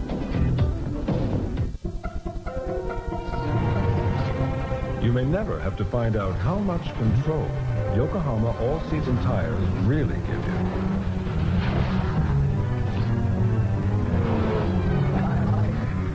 But with 70 years of tire engineering excellence and long-lasting traction, it's always there if you need it, no matter what kind of car you drive. Yokohama Performance Radials. Now you've got control. Now you dip them, now you don't. McCain Golden Crisp, the best tasting fries to ever come out of your oven. Straight cut or cross tracks for crispy, tender potato perfection. Enjoy them alone or add your favorite topping. Now you dip them, now you don't. Cross tracks from McCain, lightly battered, crispy on the outside, tender and tasty on the inside. Now you dip them, now you don't. McCain Golden Crisp, snack time, meal time, anytime. The very best fries to ever come out of your oven. Under caution because of an accident, but what happened was the ambulance was taking Ricky Rudd off of the racetrack. There was apparently a track worker on the side of the ambulance, and he has fallen from it, and now they are treating his injuries. That's at the end of the backstretch. Why he was riding alongside or on the ambulance, I don't know. Apparently he's okay, but did have some injuries, and they're going to be tending to those. Jerry is with Chuck Bound. What looks like a makeshift salvage yard here. Our pole sitter Chuck Bound's car here. Behind him, Terry Lavani. They're working on the Kellogg's car. Let me try to get in here without getting the steering wheel work. But Chuck, what happened out there? It's turning into an awful race, you know. All the guy has to do here is survive, and he's going to get a good finish, and I knew that going in. But it weren't to be. I got it early in the race by the 6 car and later in the race by the 3 car. It's just everybody's impatient and in a hurry. How bad is the car hurt, Chuck? Can they get it fixed? Well, the first lick wasn't too bad, but this most recent one bent the trailing arm and rear end a little bit. We'll get back in the race, but we're so far behind now, we're just going to try to finish. Best story in sports when an underdog overcomes adversity. He did it in qualifying to sit on the pole for the first time for Bobby Allison-owned racing team, but it looks like it's going to be a premature finish here at Bristol. Bob? There are a lot of wrecked cars down behind the wall, and here's an example of why some of them have been torn up. Now, there is another replay of what appeared to be possible contact between Earnhardt and Bound. Yeah, it looks more like they might have touched him just a little bit as he came off the turn. It didn't take much at that point of the track, and then everything broke loose behind him there. It was just chaos. Chaos, that's a good word for it. Big wreck. Yeah. The Maxwell last car, he and Michael Waltrip got together. And they had speculated a moment ago that Michael might have some damage, and yes, it looked like he and the 22 got together. Here it doesn't look like Earnhardt gets in the back end, but, you know, Chuck Bound says that there was just a little bit of a tap. And the way the 12 car moved there, it does look like that he might have got just a little bit of a tap. Yep. Chuck claims there was some contact between himself and Earnhardt that caused him to slide to the inside of the track and hit the wall, and then several others, a total of 8 others involved in that incident. And from our remote-controlled camera, off of corner number 2, there's the contact. Bound, losing control, sliding right by, hitting the wall on the outside first of all, and then sliding completely across the track and hitting the inside retaining wall on the backstretch. And then you can see how the others become involved. Todd Bodine's pretty heavy contact there, along with Rick Mast. With the outside retaining wall, I saw the 75 car coming to pits and wondered how the damage, but wonder we got the damage. But there is the remote-controlled camera. It's located, as we said, outside of the wall in turn number 2. It isn't manned. we put it so that it's in a situation where it cannot be manned. I don't think a man would want to be out there. I think we couldn't find somebody that wouldn't. This man either. Dr. Jerry Punch once again down with the 5 car. Work continuing on the front of the Kellogg Chevrolet. What's left of the front of the Kellogg Chevrolet? Eddie Dickerson and company trying to work on this car. Meanwhile, their driver, Terry Labonte, sits inside the car very patiently. Terry, what happened out there? I really couldn't tell. You know, they got crossed up ahead of me, and I ran in the back of the 16, and somebody ran in the back of me, and I don't know. It's just kind of a lot of trouble on the restarts. You got all these guys a lap down to put on fresh tires and get in the way and cause the good cars to wreck. It's just unfortunate. Well, it is unfortunate. It's the same as Bill Elliott told us a minute ago. A slow car and a fast car, if somebody gets in the way, no one can get out of the way at these speeds here at Bristol. So a lot of damaged machinery down here in the pits. This was Terry's 450th consecutive NASCAR Winston Cup start, the longest ongoing streak of any active driver. We'll take another break before we go green and come back soon to Bristol. Red Hot Champions, brought to you by Royal, makers of Dirt Devil vacuums. Little things that you do make me laugh. I'm in love with you, the way you move, the way you get all around. You got power to spare, the best I've ever found. You know I love those little things that you do. Dirt Devil, there ain't nobody else like you. Johnny O.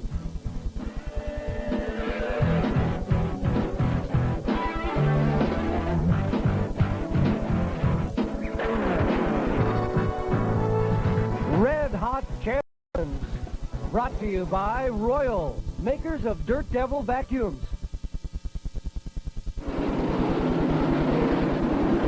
Jeff Bodine leads the Food City 500 here at Bristol International Raceway. Another race in the Winston Cup Series for 1994. That is Dale Earnhardt trailing by just a couple of car lengths. Earnhardt's moved in on him a little bit. When we went away, Jeff had opened up a pretty good lead, but now Earnhardt has closed a little bit of that gap. Let's look at the weather situation. This shot from the Family Channel blimp, you can see the dark clouds that are hovering nearby, and rain is to the northwest of us, and it is moving to the southeast, so we do expect rain before too long. You know the best part about that? What's it's that? From the blimp. Yeah. And that baby ain't going to be up there if it's too bad. That's right. 2 cars. Something has happened to Rusty Wallace. Well, a while ago, we saw him lose second position, and now he is very slow down off the banking, as a matter of fact, and headed for his pits. Rusty Wallace coming in for an unscheduled pit stop. Let's see what happens as Ted Musgrave goes back on the track. Jerry? Remember earlier we were concerned about using up that right front tire? Well, the right front tire that came off was used up considerably. In fact, it was flat. Right side tires going on the car. They're going to go ahead and change all 4 tires while he's here. The car was slipping and sliding and skating as he was trying to deal past Jeff Bodine. He is down to the right rear 4-tire change. But Rusty Wallace loses a lap. And at the moment is not a contender for the win. Here's what happened. Right front went flat and is lucky. Oh, and the 90 car. Mike Wallace smoking badly down the front straightaway. I don't know whether he made contact or whether it's an engine problem. That's an engine problem. Yeah, looks like it's coming from the header. So looks like a mechanical problem has put the 90 car into his pits on the backstretch. Mike was running in 13th position. He was 2 laps down, but not a bad afternoon for Mike. Junior Dunleavy car. Junior celebrated his 70th birthday here on Friday. Here is Mark Martin, who is running in 3rd position. He was the fastest car just a few laps ago, but right now he was gaining on Earnhardt. Looks like that might be gaining on him. Jeff Bodine is gaining on both of them. Looks like he's pulling away a little bit. Coming up to lap, Sterling Marlin, who is currently being shown in the 10th position. Down.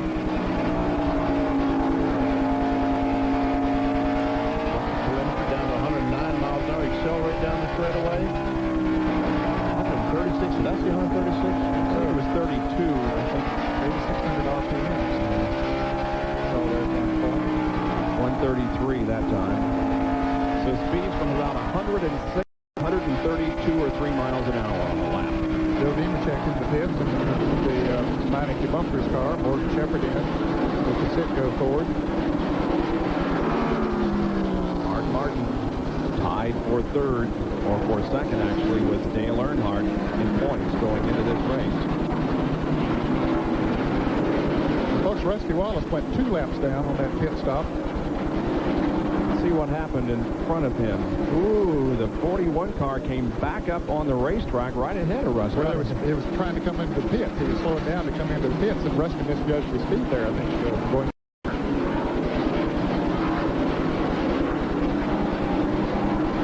now then, it looks like Earnhardt might be coming back on the 7 car, Ned. Yep, he is. This thing just goes back and forth like almost like a clock. Martin continuing to run 3rd, Gordon 4th, and Lake Speed has moved to 5th. We told you that Ted Musgrave had moved back out of the racetrack. He did, but he's back in the pits right now, and now Kyle Petty heads back for the racetrack. And John Kernan is with Mike Wallace. Well, Mike has climbed out from the high tires Ford. Mike, at first y'all thought it might be ignition, but what was the problem? John, you know how loud the place is. I can't hear what you said. But it looks like we broke a piston or something. As the car come off of 4, it just totally quit running. We missed the setup a little bit and started the race, got ourselves, just got a 2nd lap down, but thought we were going to have a good finish, but it wasn't to be. Holly Myers Ford Thunderbird run good. Want to tell Lindsay happy birthday. We'll be home this evening. Okay, thank you very much, Mike. And the leader, Jeff Gordon, or rather Jeff Bodine, is in traffic, allowing Earnhardt to close in once again, but now they have cleared the traffic, and Bodine still with about a car length and a half advantage on Dale. It's been 26 races since Jeff Bodine won an event. That, of course, was last May at Sears Point on the road course. If we mentioned that Terry Labonte had tried to go back out. In fact, he went back out, but he's coming back in the pits right now. Here's the Busch race summary. Jeff Bodine has led 116 of the first 273 laps. 10 lead changes among 4 drivers. 9 cars are on the lead lap, and we have been cautioned for 8 periods involving 61 laps. The average speed is down about 20 miles an hour from the record at 80.7 miles an hour. That have led include the current leader Bodine, also Rusty, Jeff, and Mark Martin. All of those drivers picking up 5 bonus points. And out of the race, this is going to be a lengthy list. Gant, Jarrett, Spencer, Trickle, Rudd, Elliott, most of these because of crashes on the racetrack. And Ricky Rudd has been taken to a local hospital for x-rays to his neck. Does not appear to be seriously injured, however, following a very hard crash here on the front straightaway. So we settle back now for the second half of this event. It's Bodine, Earnhardt, Martin, Gordon, and Speed. We offer something no full-size pickup ever has. 4-wheel anti-lock brakes. We've thoughtfully provided a driver's airbag, Of course, we've also designed the frame and body to distribute the forces of a frontal impact and installed high-strength steel door beams to help resist the forces of a side impact. Of all the jobs this new truck was designed to handle, none is as important as the one we hope it never has to do. Dodge, reinventing the truck.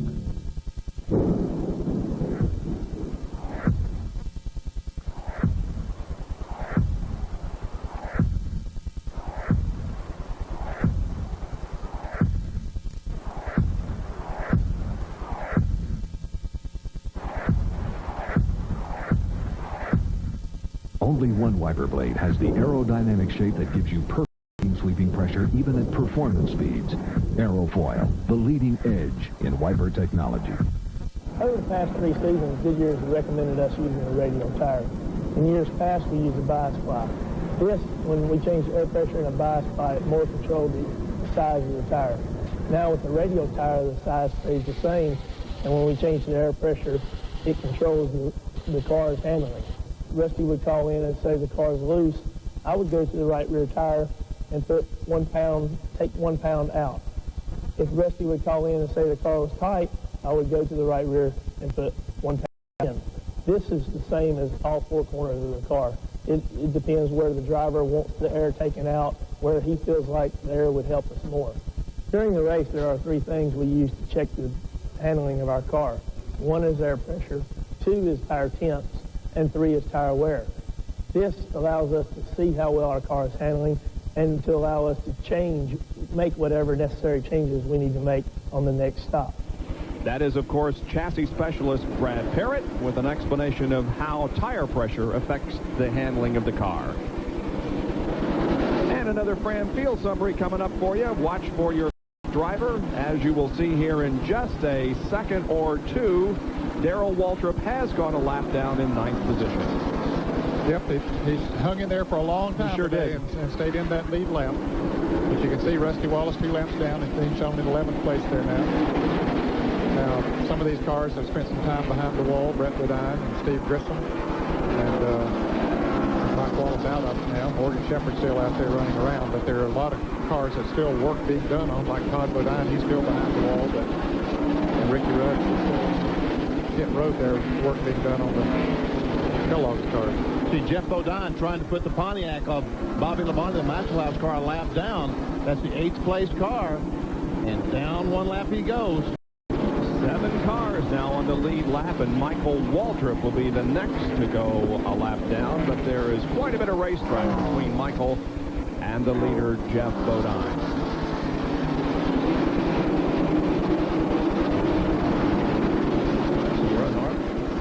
Going to say Rusty Wallace's incredible streak on short tracks may come to an end here today. His last finish is second, first, second, first,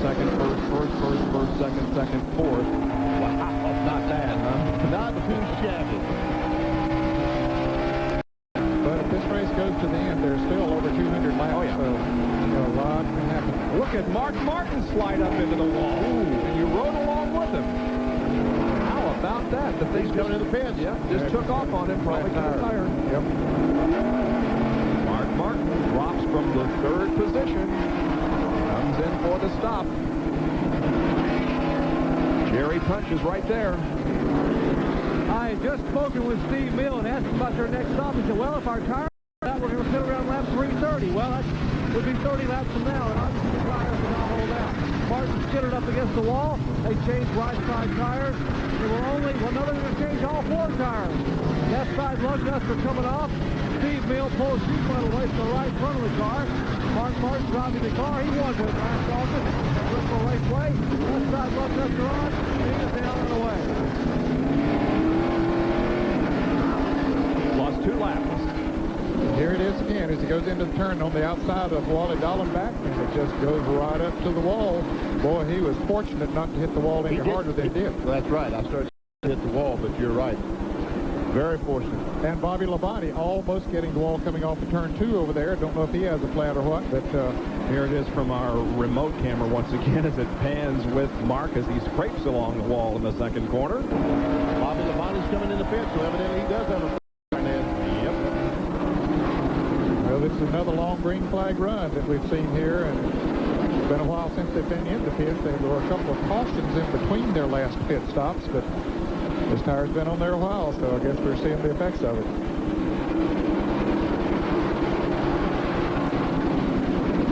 On the left side of the Maxwell House Pontiac. And he moves away. There's Mark Martin. You know, that brush with the wall didn't seem to hurt the car that much, did it? No, just a little paint job to take care of it. What's the tire look like? Well, take a look at what happened here. Oh, Mark Martin's tire, a small little separation right here, or puncture. Actually, it's a small cut on the inside of the tire. Steve Mill was looking at the tire a minute ago. Right there's the culprit, Doctor. He pointed it out to me.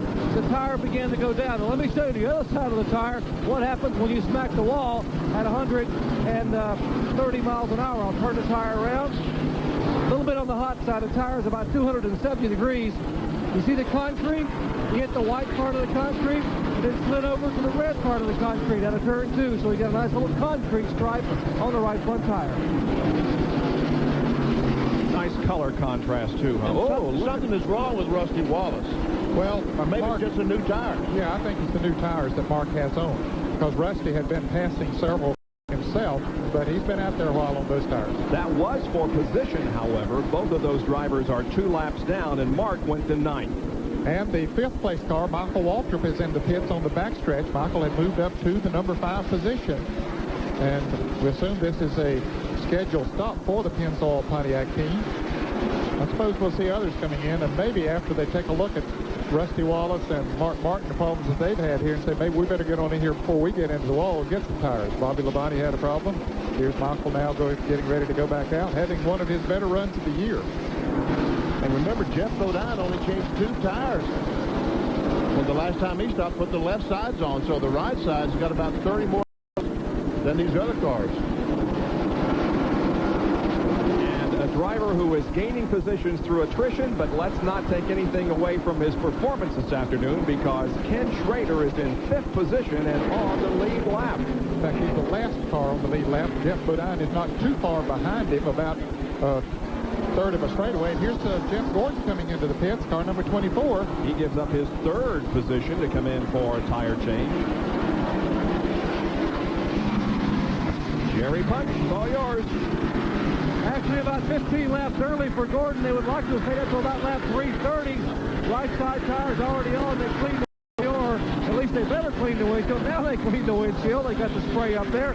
Left side tire's on. It's full of fuel. Jack is full, and Gordon is down and away. Good clean pit stop for Jeff Gordon as he takes the DuPont Chevrolet back out onto the racetrack. Here's Sterling Marling coming in with a lot of damage. He's been in several fracases out there today. They've got that thing sort of roped together, wired together. Pit crews really come into play here at Bristol, especially on green flag pit stops. Got to get your driver out as quickly as possible to not lose any more track position than possible. But it's almost impossible, Bob, to make a pit stop, regardless of how good you are. Rusty Wallace lost 2 laps, Mark Martin did, and it's just impossible to do it without losing. Yeah, turning laps of about 16 seconds or so, or even less than that, it's almost impossible to keep from going 2 laps down. And Jeff Bodine is coming in the pit right now, headed down pit road on the back stretch, and John Kernan's back there. Jeff Bodine has 140 laps about on his right side tires, 120 on his left side. We're expecting a 4-tire change. That's what it will be. As the Excise battery swings into work, Paul Andrews, Danny Gladden, the guy is going to work. The right side tire's on. Danny Gladden was making sure the was clean as they had gotten some fluid on it, possibly some oil from another car being leaked onto it. They made sure to get the windshield clean. Left side now going on, the clock ticking, and Jeff Bodine is down and away at 18.8 seconds. An excellent stop. Very good pit stop. Dale Earnhardt has taken the lead for the first time today in the Goodwrench Chevrolet. Picking up the 5 bonus points, very important to him because he did come into this race second in the standings. Jeff Bodine comes out on the track right where he was, right ahead of Earnhardt. Right in front of Earnhardt. But he must be a lap and that much down, almost 2 laps down.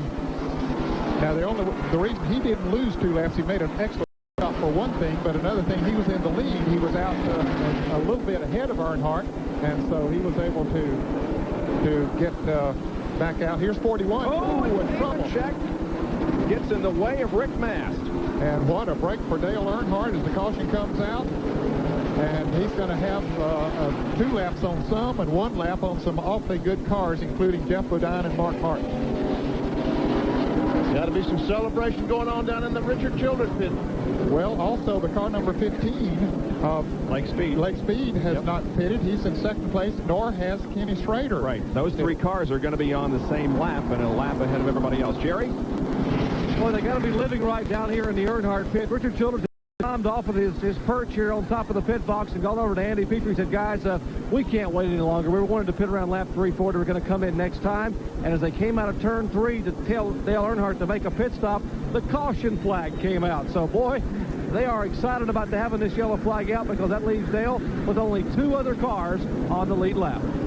Well, sometimes patience on the racetrack pays off, and sometimes patience in the pit area, that is keeping your driver out as long as possible, pays off, and that's certainly what has happened in this instance. Now, there's Nemechek, and watch, the car will slide up into the groove, and Rick Mast just flipped him a little bit, just enough to spin Rick around, and the leaders are coming in there, but they get by. There's Schrader that went to the inside, and we understand that raindrops are falling, not unexpectedly. The pits remain closed because Rick Mast's car is right at the entrance to the pit area, and they're going to have to get it out of the way before they open the pits. Now, talk about a break for Dale Earnhardt. Yes, it was, and also for Lake Speed, but Ken Schrader was almost a lap down, so it's a double break for him. He had not pitted, stayed on the lap, and is going to be right in the thick of this thing. Among those that will be a lap down when we go back to racing, Darrell Waltrip, also Mark Martin, the 7 car of Jeff Bodine will be a lap down. Rusty will be 2 laps down, so will Jeff Gordon and Bobby Labonte. Now look at Martin. He goes to the inside also. Oh, wow. Almost hit Nemechek. Yeah. Schrader, now watch him beat Earnhardt back to the line and therefore stay on the lead lap. That was close.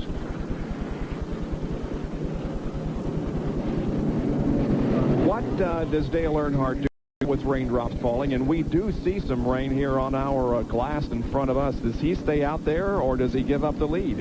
I think he's got his pit. Yeah? I believe so, too. Now, Lake Speed and Kenny Schrader don't have anything to lose. No, I mean they're going to pit when the pits are open, and so they got nothing to lose. Jerry Punch? Plus, they don't have any choice, Ned. They have to pit from a fuel standpoint, from a tire standpoint.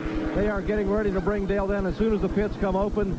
They know that rain's in the area. They're also aware that some of the drivers reported seeing a few drops on their windshields, but as soon as the Rick Mast car is disposed of, we will see the 6-time Winston Cup champion make his way down pit road, and here he comes right now, coming into a stop. And the Goodrich crew going to work on the top. Lake Speed crew on the bottom of the Bud Moore car, working on his Ford Thunderbird. You will see all 4 tires change on the Goodrich Mom and Pop Chevrolet, and left side tires going on Lake Speed's car as well. Under caution again, left side lug nuts on. David Smith pulls the jack, and Earnhardt is down on the way, as well as Lake Speed is down and headed back to the turn. And Ken Schrader is in the backstretch pits meanwhile, the 3rd place car, John. Well, the crew was just waiting and trying to coax Kenny and trying to get him into the pits a little quicker, but as you mentioned, he was almost a lap down, maintaining his place in line, and finally comes in and is already headed around to the front straightaway, and there goes Lake Speed down the backstretch. And Schrader, left side tires are going on now, right side's already on, they've already got the gas. Here comes the pace car. They need to hurry up and get the lug nuts tight. And now they've dropped the jack, and they're just barely going to beat the pace car, 21.3 seconds. There is Schrader, just barely, as you indicated, John, beating the pace car. Schrader stays on the lead lap with Lake Speed and Dale Earnhardt. Back with more action from Bristol in a moment. If I was a doctor, maybe then you'd listen to me. Wynn's additives are like vitamins for your car. Wynn Supercharge is a power booster that removes engine deposits. Or for dirty fuel injectors, try Wynn's Injector Cleaner. Short trips, stop-and-go traffic can murder motor oils. So add Wynn's Friction Proofing to protect your motor oil and extend engine life. Because if you don't maintain your car, I may have to operate. Wins.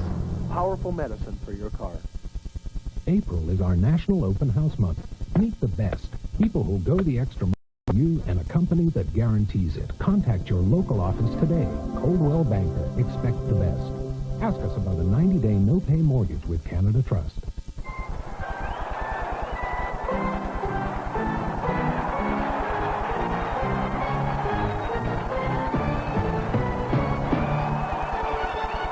At Mr. Sun, fresh thinking is what we are.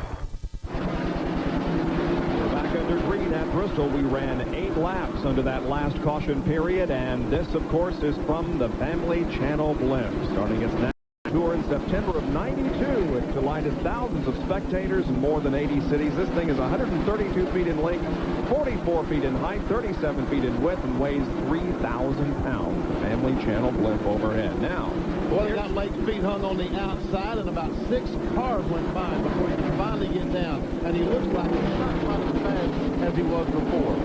However, he does remain in second position. Yeah. No, Schrader's got by. Oh, okay. Yep. So Schrader is second now, Lake's feet is third. And Jeff Bodine is at the tail end of the lead lap. He's just ahead of the lead of the race, Dale Earnhardt.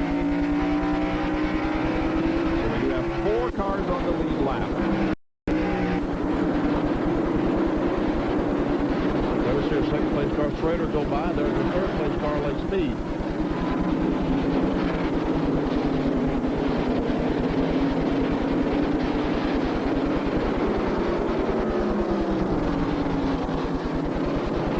Strickland running 13th, 4 laps down. Logan Joe's fourth. And there we see Earnhardt trying to put that lap on Jeff Bodine.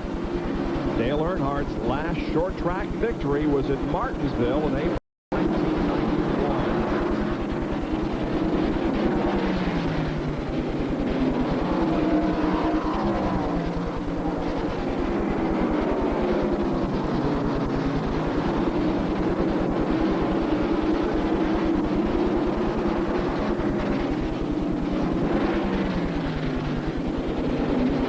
Wallace pulls up on the back bumper of Earnhardt, and Earnhardt pulls over and lets Rusty go. Rusty is 7th, 2 laps down. Now only 1 lap down. I'm sure the fans are wonderful. Now, we talked about cars getting 2 laps down with a green flag pit stop. Jeff Bodine made a green flag pit stop. He did not go quite 2 laps down. He was right in front of Dale Earnhardt when that caution came out, so he picked up one there. He's back out in front here on the restart. He did not pit, and so that puts him back in the lead lap. Now the 28 car of Ernie Irvin is back out on the racetrack, but he's some 211 or so laps down. He's back out there to try to gain a few positions for those cars that are out of the race, that maybe he can run a couple hundred laps here, or 175 or how many ever, and still but it won't be that many, will it? Maybe 150 or 60. And get a few positions, and that'll mean a few points. You never know what that might mean at the end of the year. One timing chain, I guess, wasn't it? It was a timing chain. Jerry Punch reported from the pit area during that last commercial break. And here comes Mark Martin. He wants to get by Earnhardt. Earnhardt says, go ahead, Mark. Now that puts Mark back in the lead, right? He had passed Earnhardt not long before that caution came out, got one of his laps back. And the 7th car just goes up high, and both Rusty and Mark were able to get by him. Okay, now Jeff Bodine is not quite as concerned about Rusty Mark Martin as he is Dale Earnhardt, because when Dale Earnhardt passes him, that puts him a lap down. He's the one who's going back. There's Ward Burton. He is slow once again here on the main straightaway with a lot of smoke from the back end of that Hardee's machine. So Mark Martin and the 7th car, that was for position, right? Then cars in front of Jeff Bodine. That was for 4th. Correct.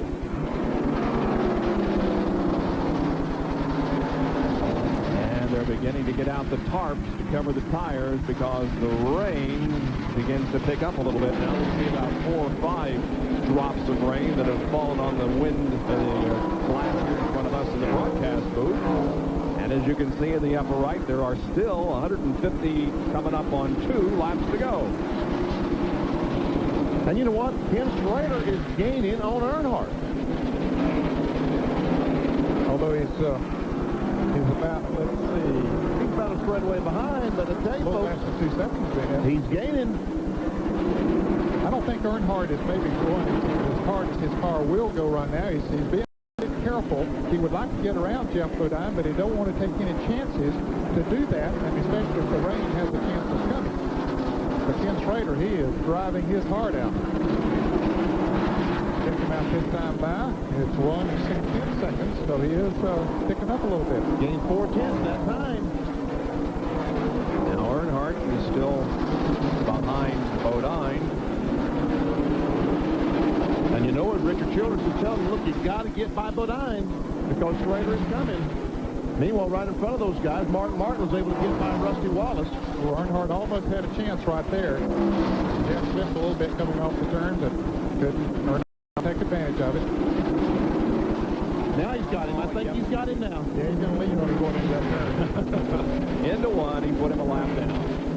So Jeff is a lap down now in 5th position as Earnhardt leads, but Schrader is on the move. We'll be right back. There are thousands of uses for new Liquid Wrench non-flammable super lubricant with Teflon around your home, car, and shop. If it squeaks, if it rusts, if it needs protection, if it needs lubrication, new Liquid Wrench is the answer. And unlike WD-40, new Liquid Wrench is non-flammable. Liquid Wrench non-flammable stops squeaks, protects, lubricates, and is available at retailers everywhere.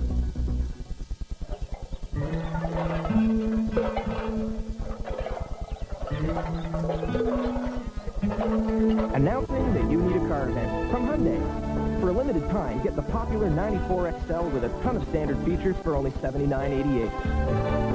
Or the sleek, sporty 94 Scoop for the special price of $11,388. Need a car?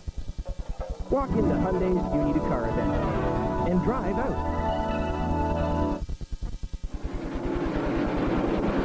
The Food City 500 NASCAR Winston Cup race from Bristol Raceway in Tennessee, being led by Dale Earnhardt.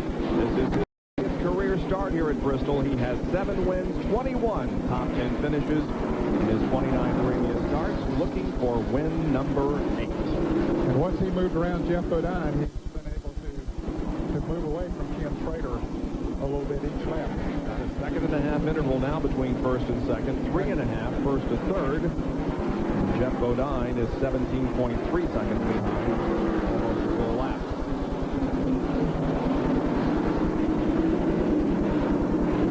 Over a full lap, as a matter of fact. And now the 15 car is gaining on Schrader, Ned. Yes. Schrader has lost some of his speed and he's fallen back to the clutches of the 15. Schrader has lost some of his speed, and speed has gained some speed. Like speed, yeah. Jeff Schrader's a little over 3 seconds.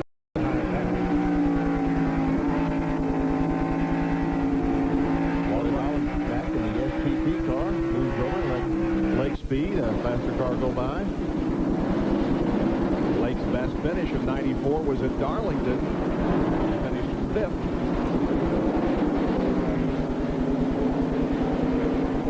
And here at Bristol, his best finish has been a 7th. That was in April of 85. Jerry Punch has an update on Ken Schrader. Sorry, John Kernan. Oh, I tell you, it's a tough room. I get no respect here. Now, what Ken Schrader, the problem is he's having problems with his brakes. And as long as he's running free by himself, it's not that big a problem, but it's a real problem whenever he comes up on race traffic. So be sure to keep an eye on that. All right, John, will do. Several drivers that were up there in the lead lap have made green flag pit stops, and then the caution came out, and they're down from 1 to 2 laps as a result. But Martin was one of those. He's back in the lead lap now. Rusty Wallace is just 1 lap down. He was 2 laps down. Schrader came into this race 4th in the point standings. Has 4 finishes of 11-4 better in the first 5 events of 94. There we see the distance between Schrader and Earnhardt. Yeah, the distance between Schrader and Lake Speed is getting... Yeah, I'm sure he's worried more about you here than he was the windshield. Yeah. Look at Earnhardt, started 24th. Yep. Has the lead and handily has the lead right now. Average speed of the race is 84.941 miles an hour. And right now, Earnhardt is turning laps in the 107.5 area. Coming up on Ted Musgrave, one of those drivers who, as you can see, has been involved in incidents. He's driving a refugee from the junkyard. That's right. Let's see, he's 22nd. Ted Musgrave is. Earnhardt wants to either see it rain or go green the rest of the way. Yes. There it is. He has himself a good lead. Able to handle the two cars that are both behind him. Mark might be a tad faster.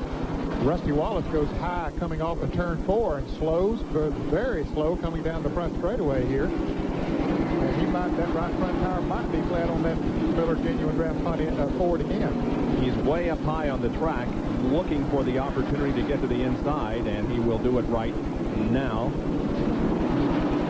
Tell you what, thank God for spotters to tell him to come down when he can come down.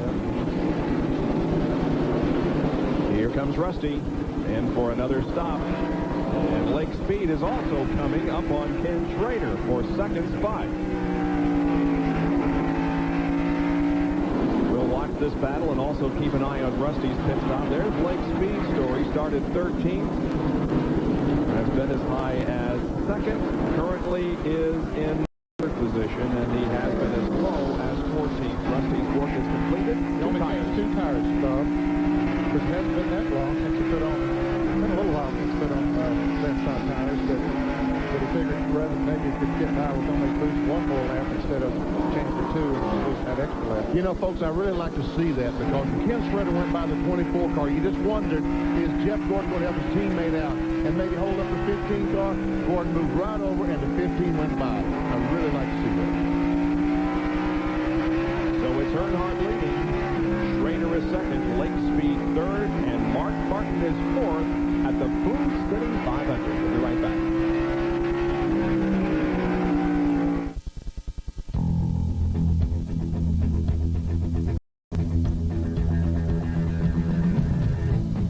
Now, to each man who shaves, there's an edge all his own. Only Edge Gel has 7 custom formulas to fit every shaving need. From extra moisturizing to sensitive skin to the closest, most comfortable shave you can get. Get an edge of your own. Edge Gel, skincare for men. Ultimate closeness, ultimate comfort. That's the edge. McCain has tasty pizza snack. They call it Pizza Pocket. McCain! Pizza Pocket. The great pizza taste to keep you coming back. McCain! Pizza Pocket. Pizza perfection in a crust that's baked, not fried. So there's no leaks, no mess. Just taste. All taste and nothing but McCain! Pizza Pocket. No leaks, no mess. Just pizza perfection. Paul Tracy has the pole position for this afternoon's race, and Jacques Villeneuve will start on the outside of the front row. And Earnhardt is still leading, and Lake Speed is still chasing Kenny Schrader. Second and third here. Now, Rusty Wallace is in 10th position, 4 laps down. Now, even though he just changed right side tires, Lake Speed about to make the pass on Kenny Schrader, taking over second place. Made it look easy, didn't he, Ned? Yeah. With that brake problem that John Kernan reported on Kenny Schrader, he probably didn't have much of a choice. Once he got up there and started pushing, he said the best thing I can do is just move over and not fight him too much here. It's called both of us, correct? Yeah, third is better than a crash. Right. Lake Speed has 2 finishes of 6th or better in the last 2 races, has moved from a low of 16th in the points to 6th. Here is Dale Earnhardt continuing to lead. He has led 70 laps. So Jerry has an update on the 28 and the 2. Jerry? Not good news for either driver, actually. Ernie Irvin is back behind the wall. The engine apparently has given up in the car number 28. They're still going to try to pull off the valve cover and see if they can do anything to get the thing refired. And tires pick up some more points. Remember, they changed the timing chain early on, and that could certainly wreak havoc and bend the valve, and now it's finally back behind the wall. Rusty Wallace's unscheduled pit stop a minute ago was for a right front tire. Now, what they've done, as you saw on the track back, you can adjust the air pressure and seriously change the handling of the car. Darrell Waltrip now slowing down. 12-time winner off the pace a little bit as he comes out of turn 4 very slowly. We might mention, Rusty said, hey guys, raise the air pressure back up in the right front tire. But unfortunately, the tire they had put on still had a lower pressure in it. Here is the 6th place car of Darrell Waltrip headed for his pit on the backstretch. John, what's going on? Well, when Darrell pulled it in, apparently some of the steering linkage is broken. It's to work right now. It's a tie rod that is broken. When Darrell pulled in, he had hit the wall in turn 4 one lap previous. He also couldn't stop the car before he hit the inside pit road wall. So a very disappointing development for Darrell Waltrip, and he has moved his way from the tail end of the field up into the top 10. Excellent run, though, by Dale Earnhardt here, or rather Darrell Waltrip here this afternoon, having started 37th. Also a good run for Dale Earnhardt. Yeah, you were right to begin with. He's the leader. As our pole sitter, the 12 car, Chuck Baum. See Derek Cope back on the racetrack, the finger hook forward. We'll give you a chance to look for your favorite driver here and see where he is running in comparison with the leader.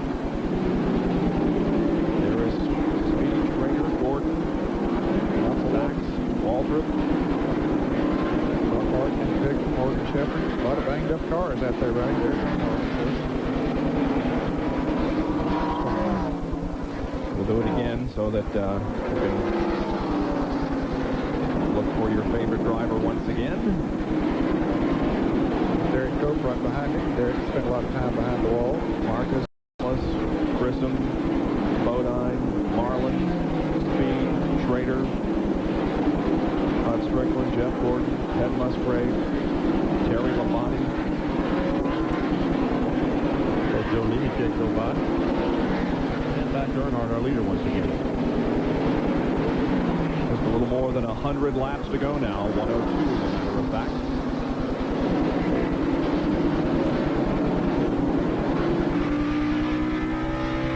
We talked about that physical thing. I wonder how many of these guys right now saying, wish it rained.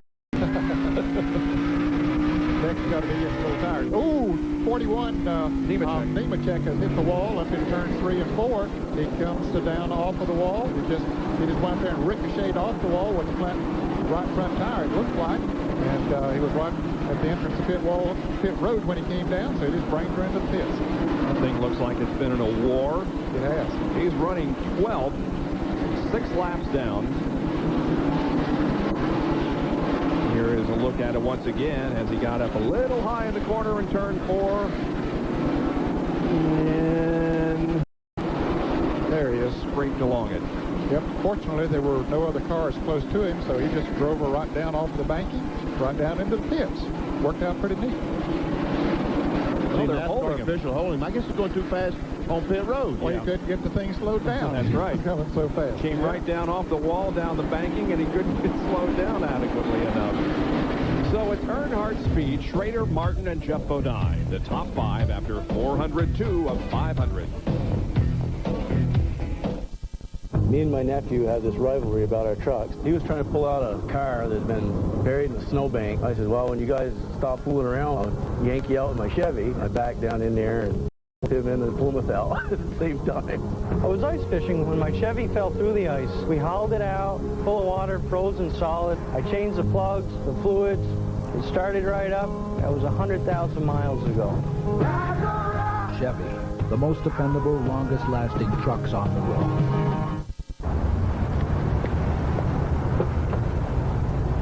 B.F. Goodrich, TA. We were first to introduce a high-performance tire. We not only invented the tire, we perfected it. If you put performance first, choose the world's first performance tire, B.F. Goodrich TA, because no other tires will do. just past 3:30 Eastern Daylight Time, and we welcome you to NASCAR Winston Cup Racing at Bristol International Raceway in Tennessee, where Dale Earnhardt leads the Food City 500. He has led 91 of the first 408 laps. Mark Martin, while we were away, came in for a pit stop. Yeah, looks like he had another right front tire go flat. He goes in the corner under the 23 car. He goes up the hill, takes the 23 with him. Probably a good thing that 23 car was out there if that's correct. Jerry Punch has more on Mark Martin. Well, Benny Parsons, you're exactly right. The right front tire on Mark Martin's car, remember the same thing he had a little bit ago, has been gone away. Apparently, remember, we showed you sometimes air pressure really can wreak havoc with these tires. I gotta believe that is probably the problem with both Martin and Rusty Wallace, changing of the air pressure a little bit, or whatever it is. Mark Martin was very lucky to get this car back down pit road without ripping the tires completely off. Well, right now he's being shown 2 laps down, but in 5th position.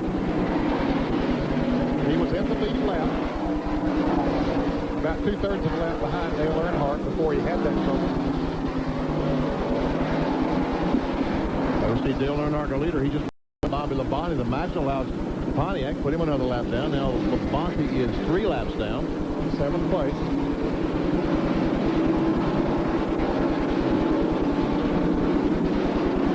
The 12th place car, Bobby Hamilton, 10 laps down.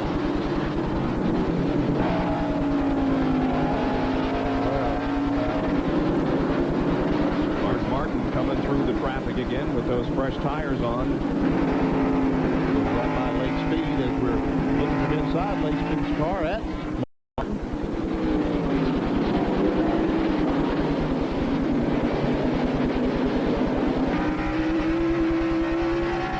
Seeing that many cars, that many laps down, and many of them still up there in the top 15 or so reminds you of the old days of racing when durability was a problem with race cars.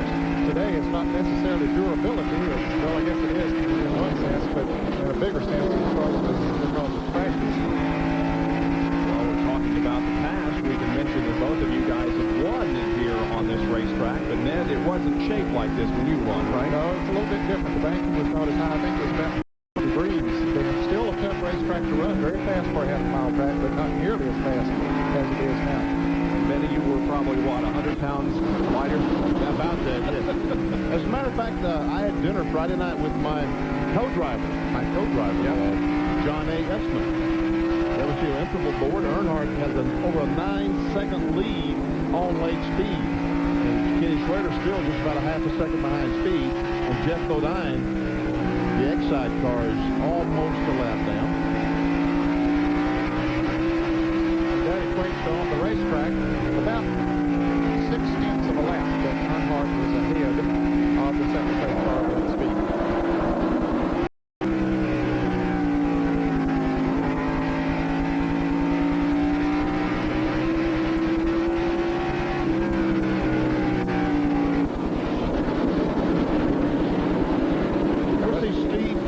He is one of the Max Race Cars Rookie of the Year contestants, and where's he, Bob?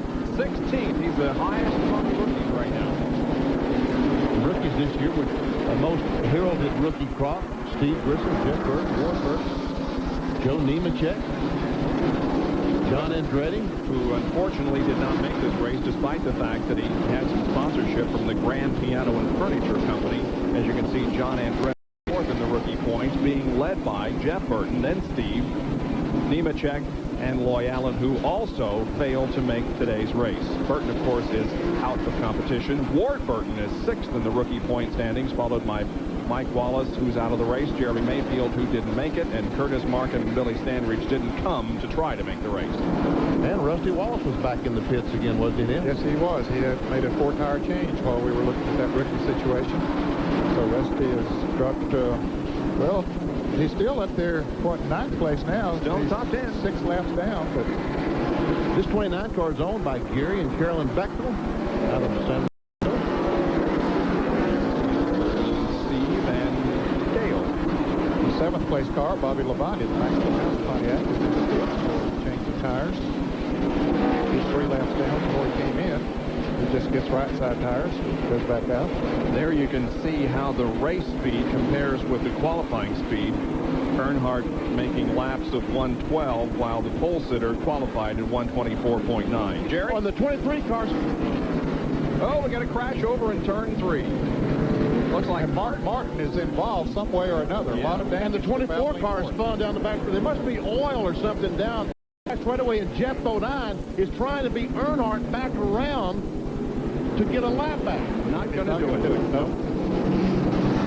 Okay, the cars involved, Hud Strickland, Mark Martin, and Jeff Gordon. There is Jeff. He doesn't have a left rear, does he? Looks like the tire. Jerry Punch, what's going on?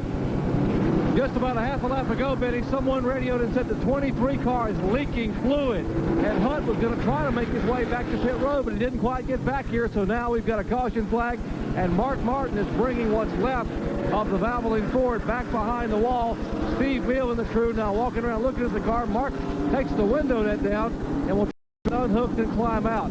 This would be able to possibly make the final pit stops of the day, as Jeff Gordon is also involved. John Kernan?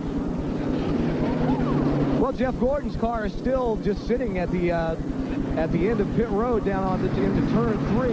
And what happened was he hit the 25 car and went up and hit the wall and also blew a tire. And now Jeff Bodine is headed down pit road for service, and Earnhardt is in. Let's go to the front stretch.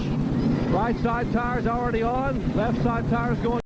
Routine pit stop, 17.5 seconds. Quite a few tire marks on the side of the car, but Earnhardt's pretty much routine under caution is down and away. But not the same for the man who was hoping to get a good finisher today. His car, we're talking about Mark Martin, is behind pit wall. Kenny Schrader makes his way to pit road, and John Kernan is there. Jerry, the jack's already dropped on the right side. They'll come around and change left side tires. Earnhardt is already headed around to the front straightaway, and here comes Blake Speed. The third place car in the left side tires, but that's Ken Schrader. He's down and away. Wow. This may take a little bit of time to clean up because there's a major oil or water down on the racetrack that starts over in the middle of the backstretch. Here's a replay. There's the smoke. Smoking, the 23 car smoking. And then Mark comes along, hits the wall, gets in the moisture that the 23 put down, and hits the wall. And then somehow the 24 is involved. Here's the in-car from Mark.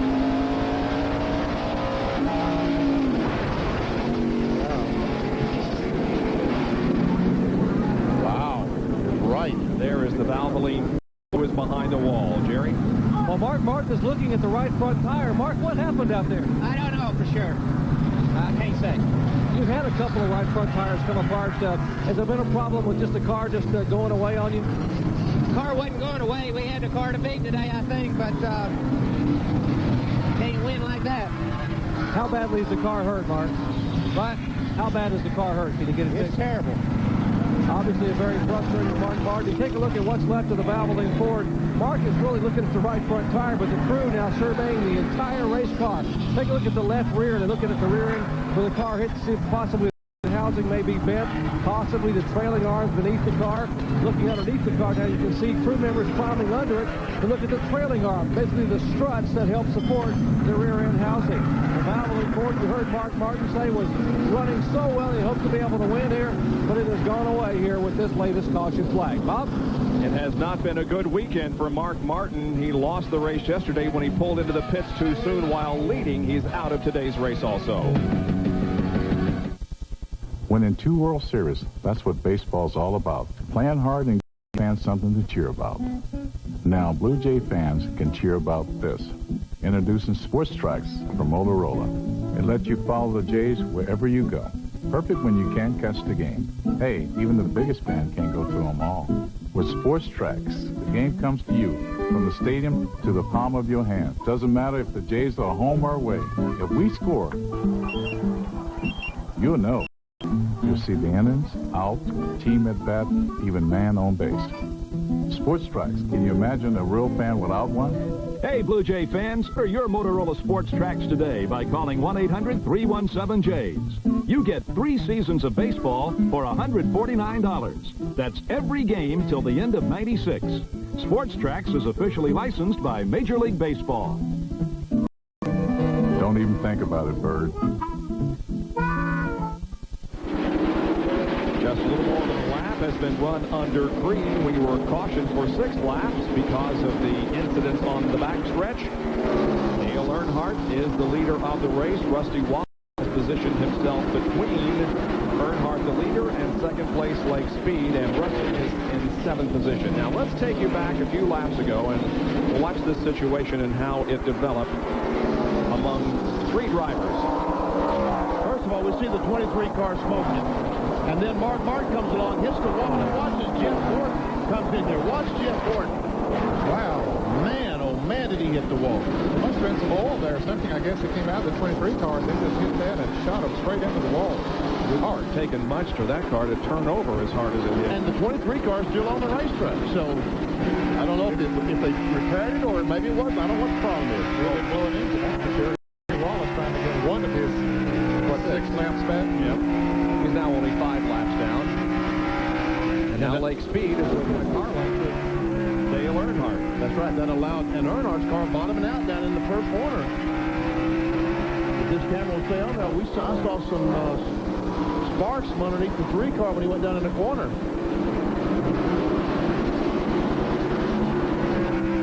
Lake Speed running in 2nd position. Didn't do it that time. Maybe in a position here to win his 2nd race. He won at Darlington many years ago. Ooh, Lake got a little bit, that kind of a little hard there, went a little high. Lost Jerry at a time. Jerry Punch, Jeff Gordon. Jeff, you had a great day going early on. Looks like you might have been one of the cars to beat. What happened out there? Well, I really don't know. I just got caught up. I think it's something else that was going on. I was just riding along there on my own lap, me and Mark, I guess, and just trying to ride out the end of the race. And somebody slowed down up in front of me. Schrader got in the brakes, and I didn't have time to get on the brakes. By the time I did, I flipped Schrader, spun, and got into the wall. Looks like probably the rear end housing. What all? Are you going to be able to get back in? There's not many laps left, and if we do, it's not going to mean much. But we're going to try all we can. These guys been working hard, been doing a good job today, so we're trying to get back out there. It hit the right rear corner pretty hard. They're working on the rear end housing. The DuPont Chevrolet. Jeff Gordon standing by to try to get back in the final laps of this race. Bob? Right now being shown in 14th, and his statement about it hit the wall pretty hard on the right rear is a bit of an understatement. And, we keep blaming the 23 car for dropping some water or oil, but he did not blame that, and neither did Mark Martin. Right. So maybe it was just the fact that they got in the corner and just coincidental that the 23 was there about that time. A little surprise. John Kernan, what was the situation regarding Hut Strickland's car?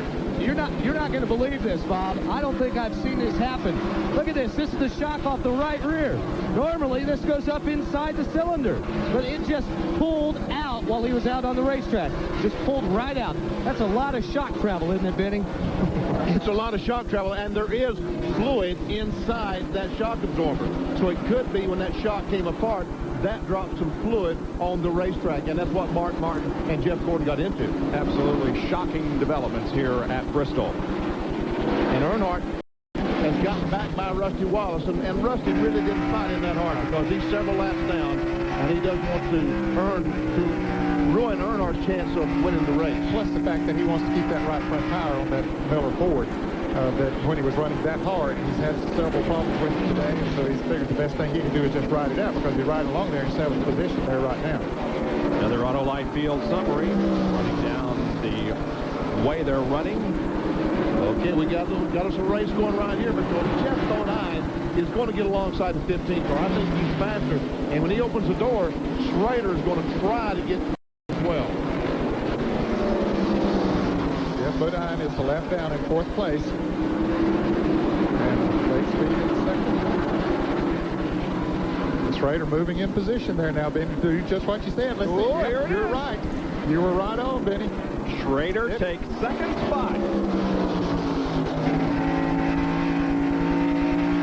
And he's about a half a straightaway behind Earnhardt. Number 4. On the last green flag session, Schrader's car was a little bit slower than Lake Speed after a few laps. Let's see if that continues again. Speed's able to get back by him. Schrader has 4 finishes of 11th or better in the first 5 races of 94.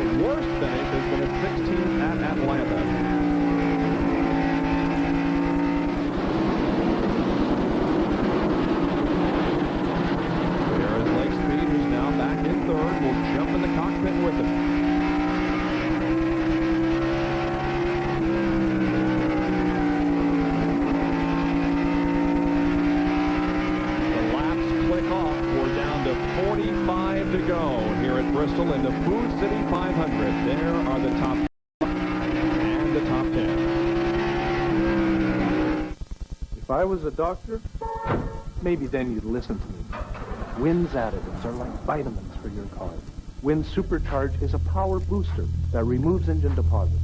Or for dirty fuel injectors, try Wynn's Injector Cleaner. Short trips, stop-and-go traffic can murder motor oils. So add Wynn's Friction Proofing to protect your motor oil and extend engine life. Because if you don't maintain your car, I may have to operate. Wynn's. Full medicine for your car. On every road, chances are you'll find a Chrysler Magic Wagon. Are we there yet?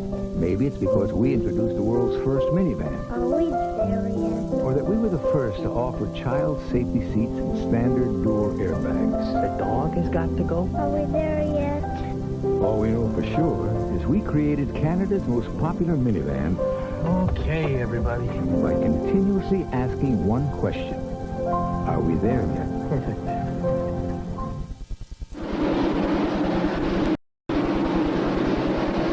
From overhead of Bristol International Raceway from the Family Channel blimp. In addition to soaring over festivals across the country, it has played host to such unique events as an onboard wedding over the World Series and as a scientific support craft for whale studies off the coast of Florida.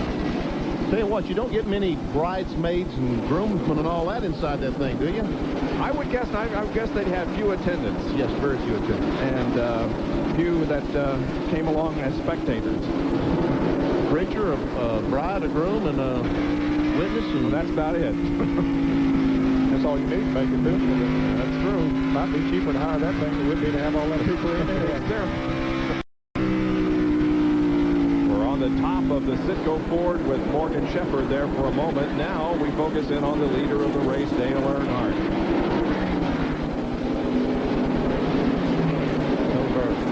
Observers around the racetrack are saying that Lake Speed has reported to his pits that he is extremely loose. That's one reason that he's not able to mount a charge towards Kenny Strader. It's falling out from second back to third. There are 3 cars on the lead lap. Well, Dale Earnhardt, Kenny Strader, and Lake Speed car. And fourth place, 1 lap down in the car, Jeff Bodine. We're watching from the Derek Cope figurehead car. He's flapping something in the breeze there from the back end of the machine. Well, Derek spent a lot of time behind the wall after an encounter with the wall. And 5th place is Michael Waltrip. He's 3 laps down. Nobody close to him. 4th place is Bobby Labonte. He's 4 laps down. So Michael just needs to ride it out and get himself a top 5 finish. And amazingly, the rain has held off. We have had sprinkles and a few drops, but nothing that would interrupt our flow here this afternoon. Hanslow on top of the quality care car driven by Lake Speed. Now up high above the track in the blimp. That's Terry Labonte in the Kellogg's Sport Place car. He's back on the racetrack after been spending several laps, like 125, repairing the damage to his car. 25th. In the 31 car on the same lap.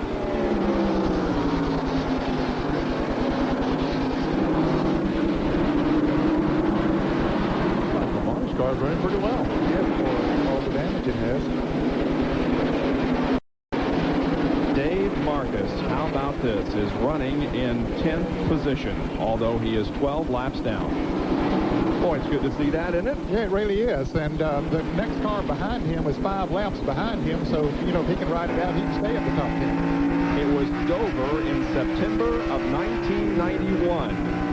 But Dave Marcus last finished in the top 10. Jerry Punch. And you got to give a call to Dave because this morning, about an hour and 10 minutes before race time, they were pushing the car onto the starting grid. They cranked it up, and the engine came apart. So they ran back over to their pits and had to hurry to change the engine and just got the car back through inspection to start. Dave himself was involved with the engine change, trying to get the car, so they have done their work today, and a top 10 finish would be a just reward for Dave Marcus and his crew. Got a local sponsor on that car, Tri-City Aviation. One of the FBOs of the airport here in Bristol. One of his faithful sponsors on the car number 71. And of course, whenever we come to Bristol and whenever we think of aviation, we can't help but think of 1 year ago when our champion was taken from us. We will always remember Alan, of course, for what he did and what he was in racing. We'll always think about it more when we come here to Bristol.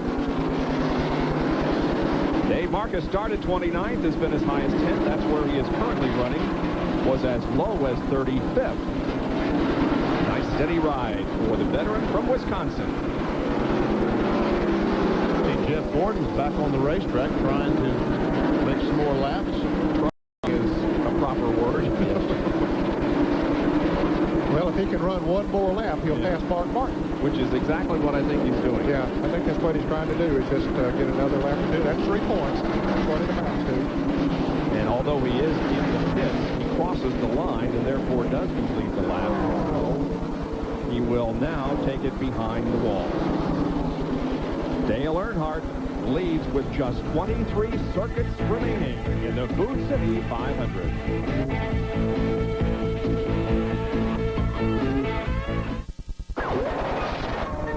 Once again to play the interactive auto satisfaction quiz. You know how to play. Grab your clicker. Go to the contrast control. If what I say is true, do nothing. If my statement is false, darken your contrast a little. Okay, here we go. Number 1. The person who sold me my car gets a bonus based on how well I like him. True or false? Vote now. Number 2. I can call one phone number and get warranty information, car prices, and specs. You ready? Vote. Number 3, my car has a 6-year warranty. Now careful, this is a trick question. That's 3 years longer than many manufacturers offer. Vote now. That's it. Return your contrast to normal and find out which car company is doing more to satisfy its customers than any other car company in Canada. If you answered false more than once, call Nissan at 1-800-387-0122. Isn't interactive TV fun? Earnhardt trying to keep this baby together for about another 15 laps. If he can go on to win this race, he will take over the points lead.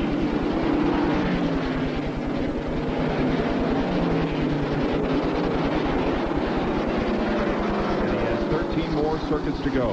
Now coming up on 12. This completes lap 488. After watching the Goodies 250 here at Bristol yesterday, I'm not going to say anything about having the thing they won.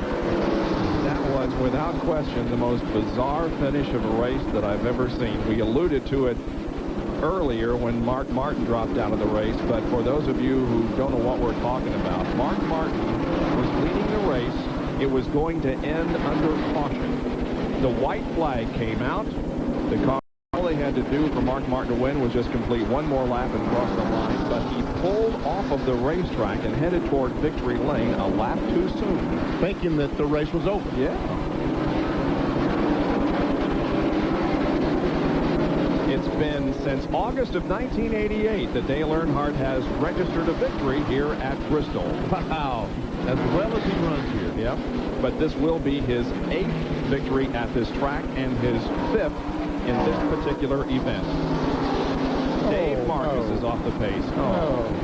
I hope that's just a routine tire change. Yeah. Nothing's, Okay, he's got 6 laps on the guy behind him, so he can get back out there and finish these last 6 laps, 8 laps, he'll be okay. Let's just hope it's a quick tire change. Okay, guys, take off. Get that thing going. Come on, Dave. There you go. All right. Okay.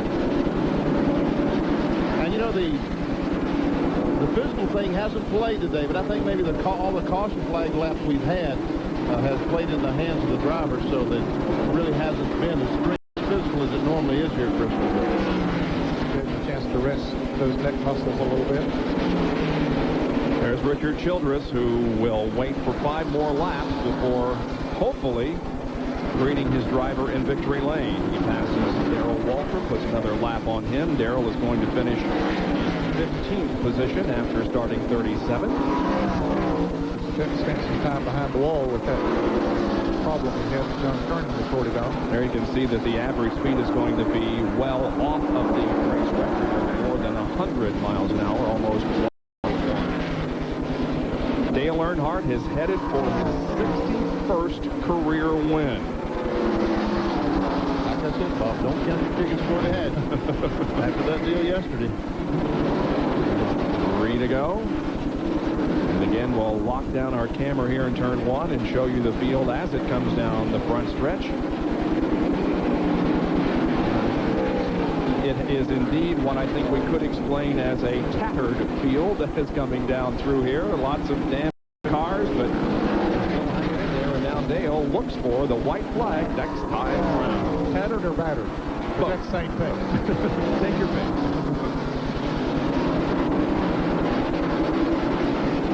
Earnhardt gets the white flag. He's got a half mile to go until he records another victory and moves into the points lead for 1994. Dale Earnhardt wins his 24th short track race in his career. There is the record flag, and he's done it.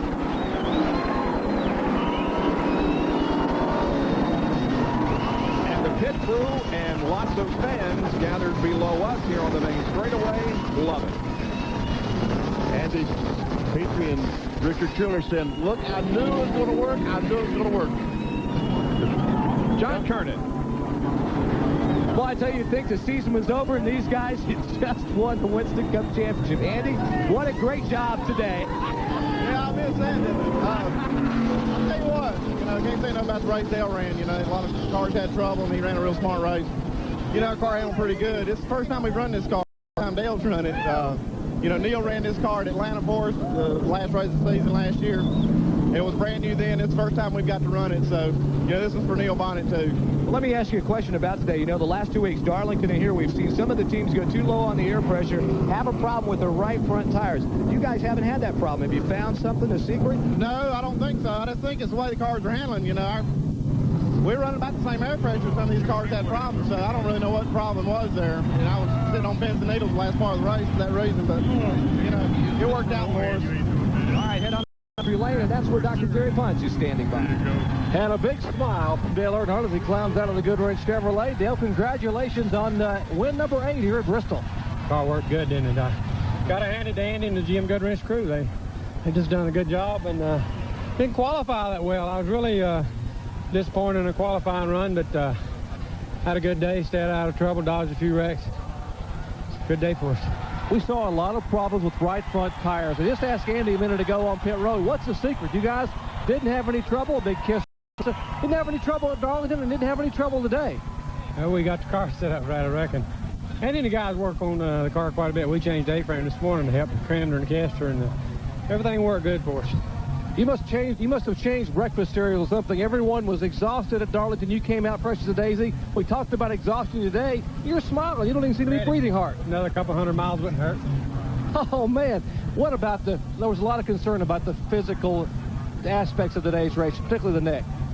Yeah, but it didn't bother me none. I got in pretty good shape. Took care of myself, I reckon. Me and my old buddy Neil, we worked out a little bit this winter. I guarantee you. Last year, the first win came at Darlington. You went on and won the championship. This year, first win came at Darlington. You back it up for 2 in a row, and we're calculating now, but we believe you've just taken the Winston Cup points lead. That'd be great if we did. Got it in before this rain. Every race counts in that points race, and that's what we're after right now, is just trying to do the best we can and do all we can, get all the points we can. And then the guys have just done a super job. I think our year would have been even better, but, like loose lug nuts or whatever, so you just got to do what you got to do. You talk about the fortune skies. The rain is beginning here. The clouds are opening up, but Dale Earnhardt is smiling because he is in victory lane. Bob? And Dale Earnhardt, of course, is going for a record-tying 7th NASCAR Winston Cup championship. The top 6 finishers here today had their best finishes of 1994. You start it every morning, start after start after start.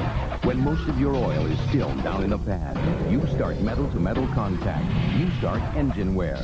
Now help stop it with the latest breakthrough from STP. Engine treatment. It bonds right to engine parts. Independent tests proved it. Just add a quart at your next oil change and help stop engine wear before you start with STP engine treatment. Catch the taste of McCain Frozen Punch in orange, berry, and fruit punch. McCain Punch is made with real fruit juices to deliver real fruit taste, which makes McCain the punch of champions, like Roberto Alomar. Win a day with Roberto Alomar and the Blue Jays by entering the Catch the Taste sweepstakes from the Junior Jays and McCain Punch today. Catch the taste.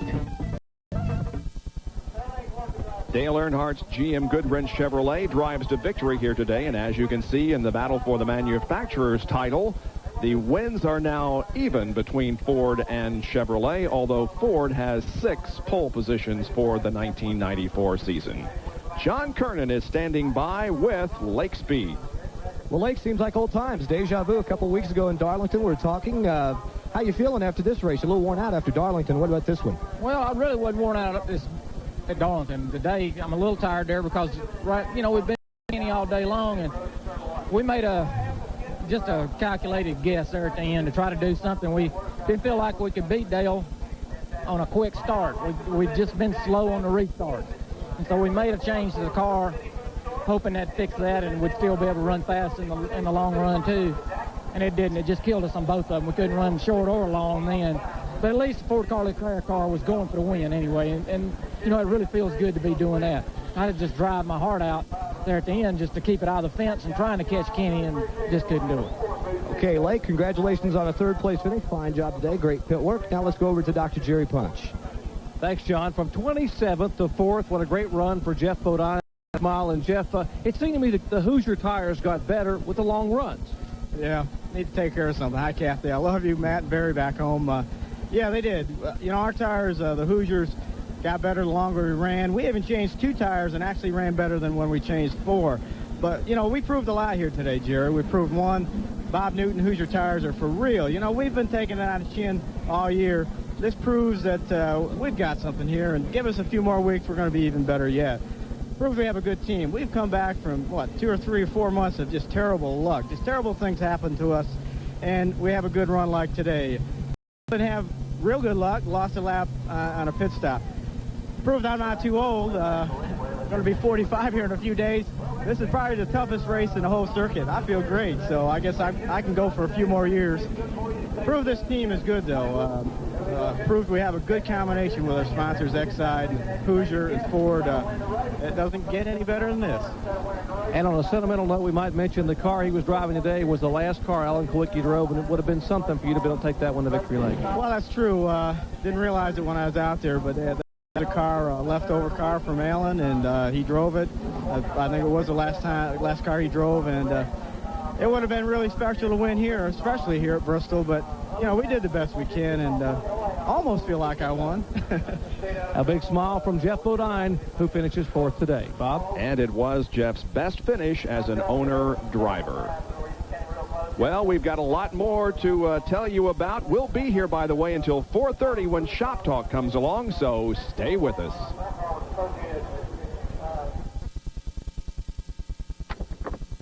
Starting your engine is a terrible thing to do. But when you do start your car, there isn't an engine treatment in the world that can give it the kind of protection Slick 50 can, because nothing else has Slick 50's unique chemistry. That's why Slick 50 engine treatment protects so well at startup and keeps on protecting even when you change your oil. You can reduce your engine wear up to 50%. What it takes is Slick 50.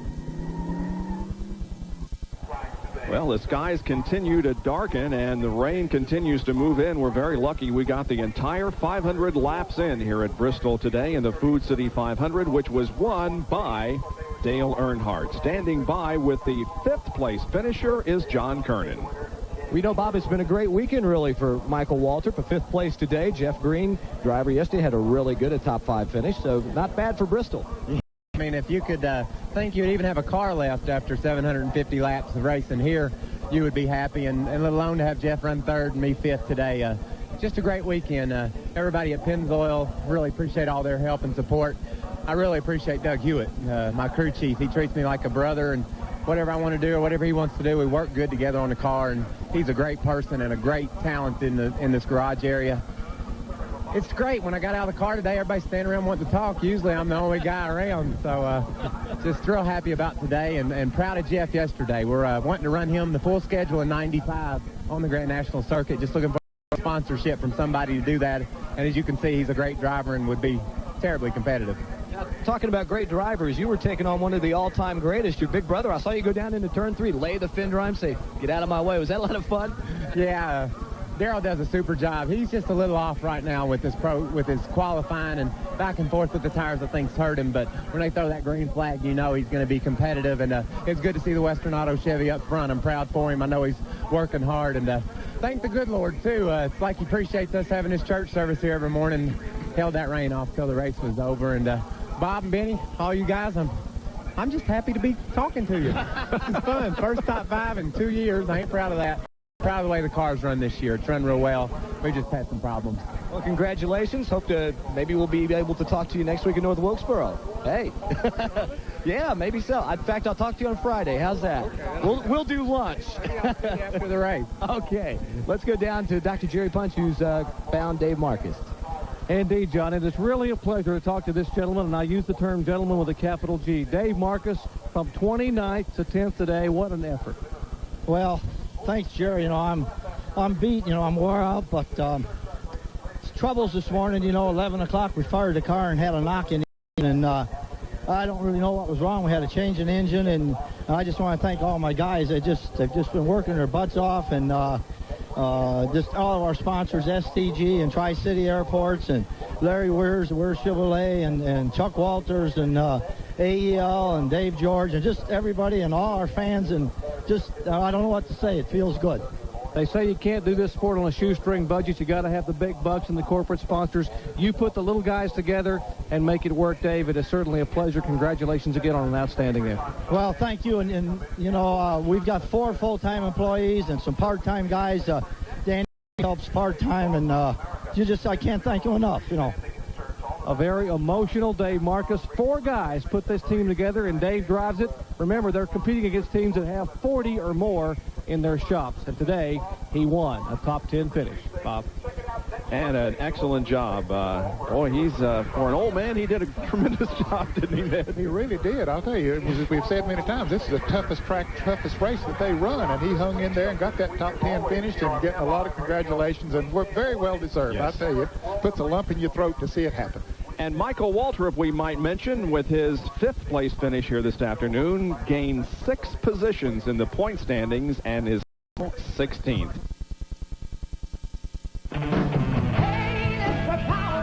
Save now on Ryobi's great power lineup with fabulous Ryobi rebates during Spring Power Plus. Save on Ryobi's unique detail sander. Save on this random orbit sander. And save on this Ryobi circular saw.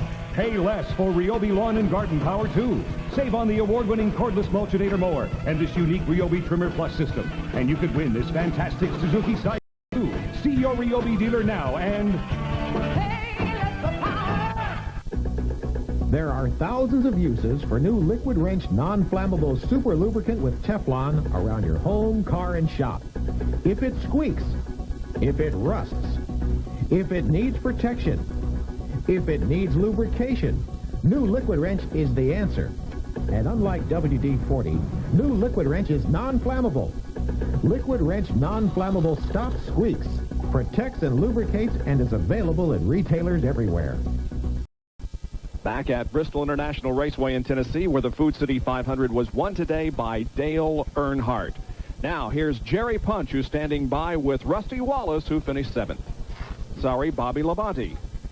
Well, close, Bob. Rusty's just a couple of trucks away, but Bobby Labonte, a big smile on his face. Bobby, congratulations. Your best to date career Winston Cup finish, 6th. Well, I tell you what, we had an awful lucky day. Should have been in about 3 wrecks, it seemed like, out there. The pit crew did an awful good job on the Maxwell House Pontiac. They picked me up every time in the pits, and car wasn't all that great, and I was give out at the end of the race like normal, but it was a valiant effort. You know, we just gave it our best, and ended up 6th, which is real good, and we're just going to go on next weekend. We got another car we had at Darlington, which was pretty good. We're going to have it next weekend. So they're getting some momentum for North Wilkesboro. Now, at the beginning of the year, these guys swapped equipment with Rusty Wallace. They switched them, three cars and 10 motors? Yeah. Got 3 Pontiacs and 10 motors, and they got Fords. Well, John Curtin is standing by with a guy they exchanged cars with.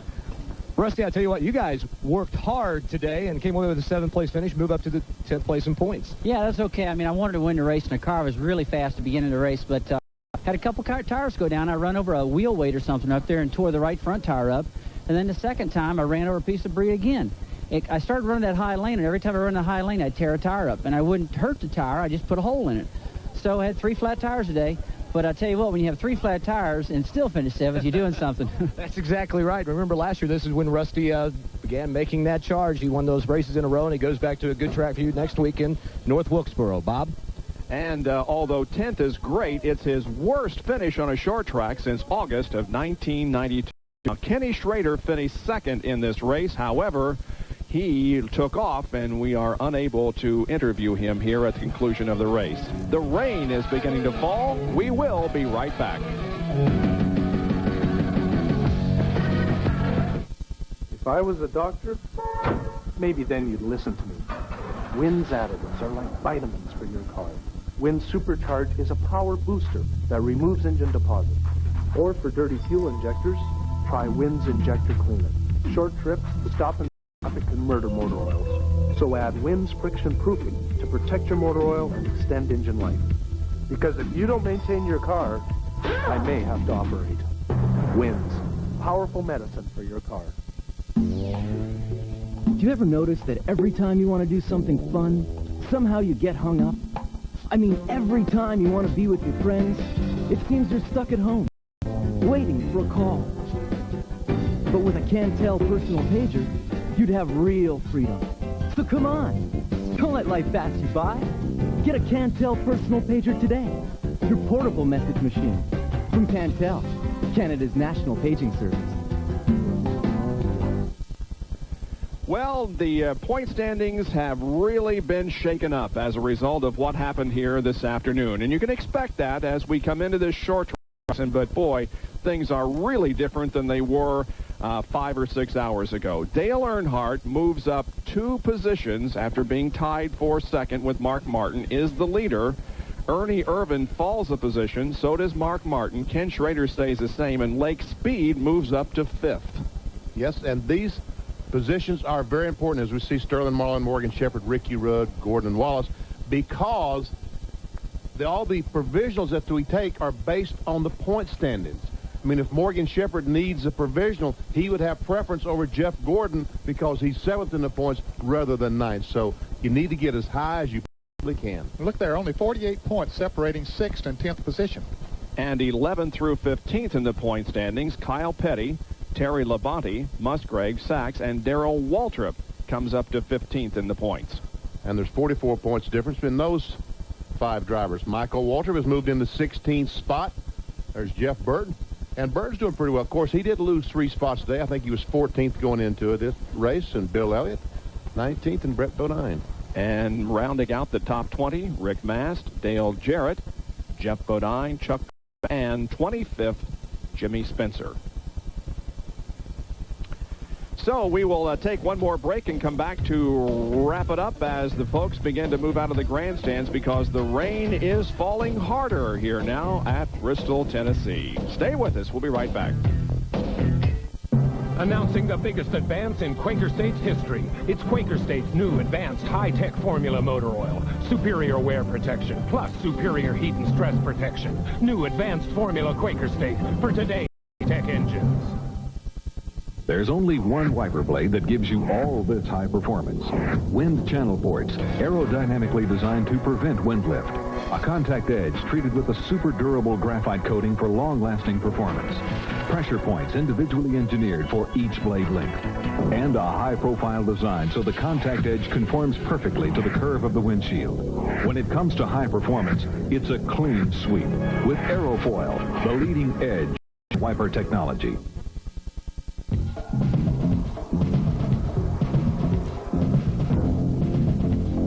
Interesting that the same pickups that overall carry the most powerful line of engines on the planet also carry the most safety features.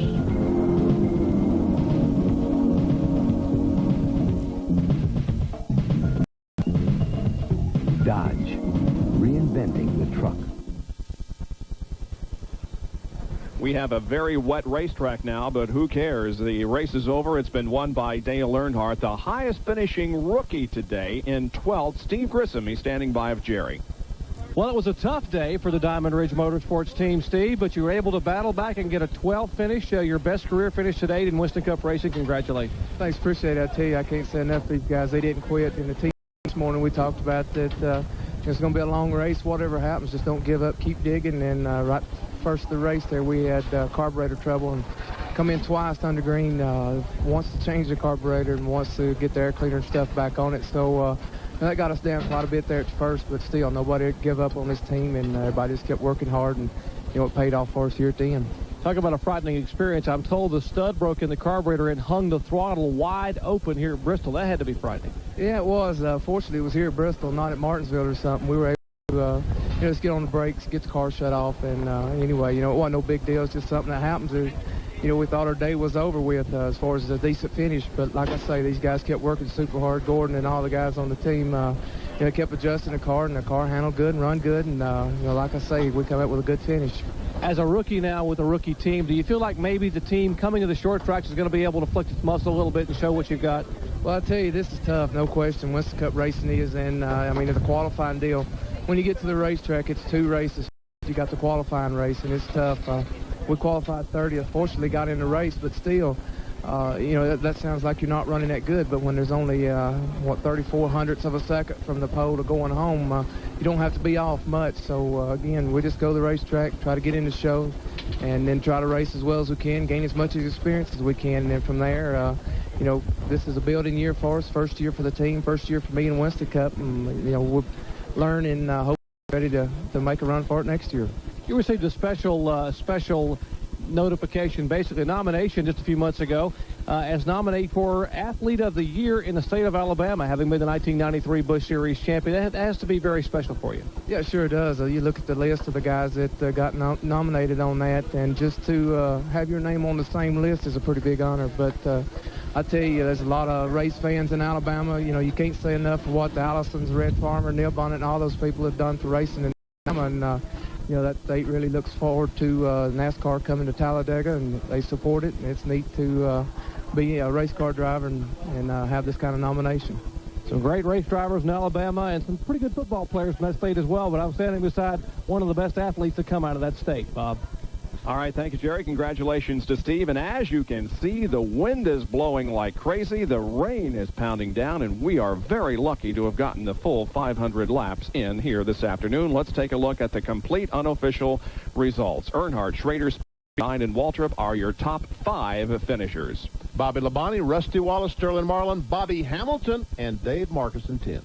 11th through 15th, Greg Sachs, Steve Grissom, Brett Bodine, Hut Strickland, and Darrell Waltrip. Finishing in 16th position was Joe Nemechek. Wally Dallenbach drove Richard Petty's car to a 17th. Morgan Shepherd got an 18th. Ted Musgrave and Kyle Petty 19th and 20th. 21st is Mark Martin after smacking the wall hard coming off turn 2. Jeff Gordon followed Mark Martin in the wall. Chuck Bound, our pole sitter, Terry Labonte, and Ward Burton 25th. 26th is Todd Bodine, Derek Cope, all of those drivers having problems. Mike Wallace out with an engine problem. Rick Mast wrecked. Bill Elliott in a hard crash as well. Finishing 31st with Jeff Burton, who was involved in the crash with Bill Elliott, Ricky Rudd 32nd, then Ernie Irvin, Dick Trickle, and Jimmy Spencer. And finishing in 36th and 37th positions, a couple of veterans, Dale Jarrett and Harry Gant. Thank you for joining us this afternoon. Congratulations to Dale Earnhardt. For Ned Jarrett, Benny Parsons, John Kernan, and Dr. Jerry Punch, this is Bob Jenkins. Thanks again for joining us. We'll see you next week at North Wilkesboro. For now, so long, everyone.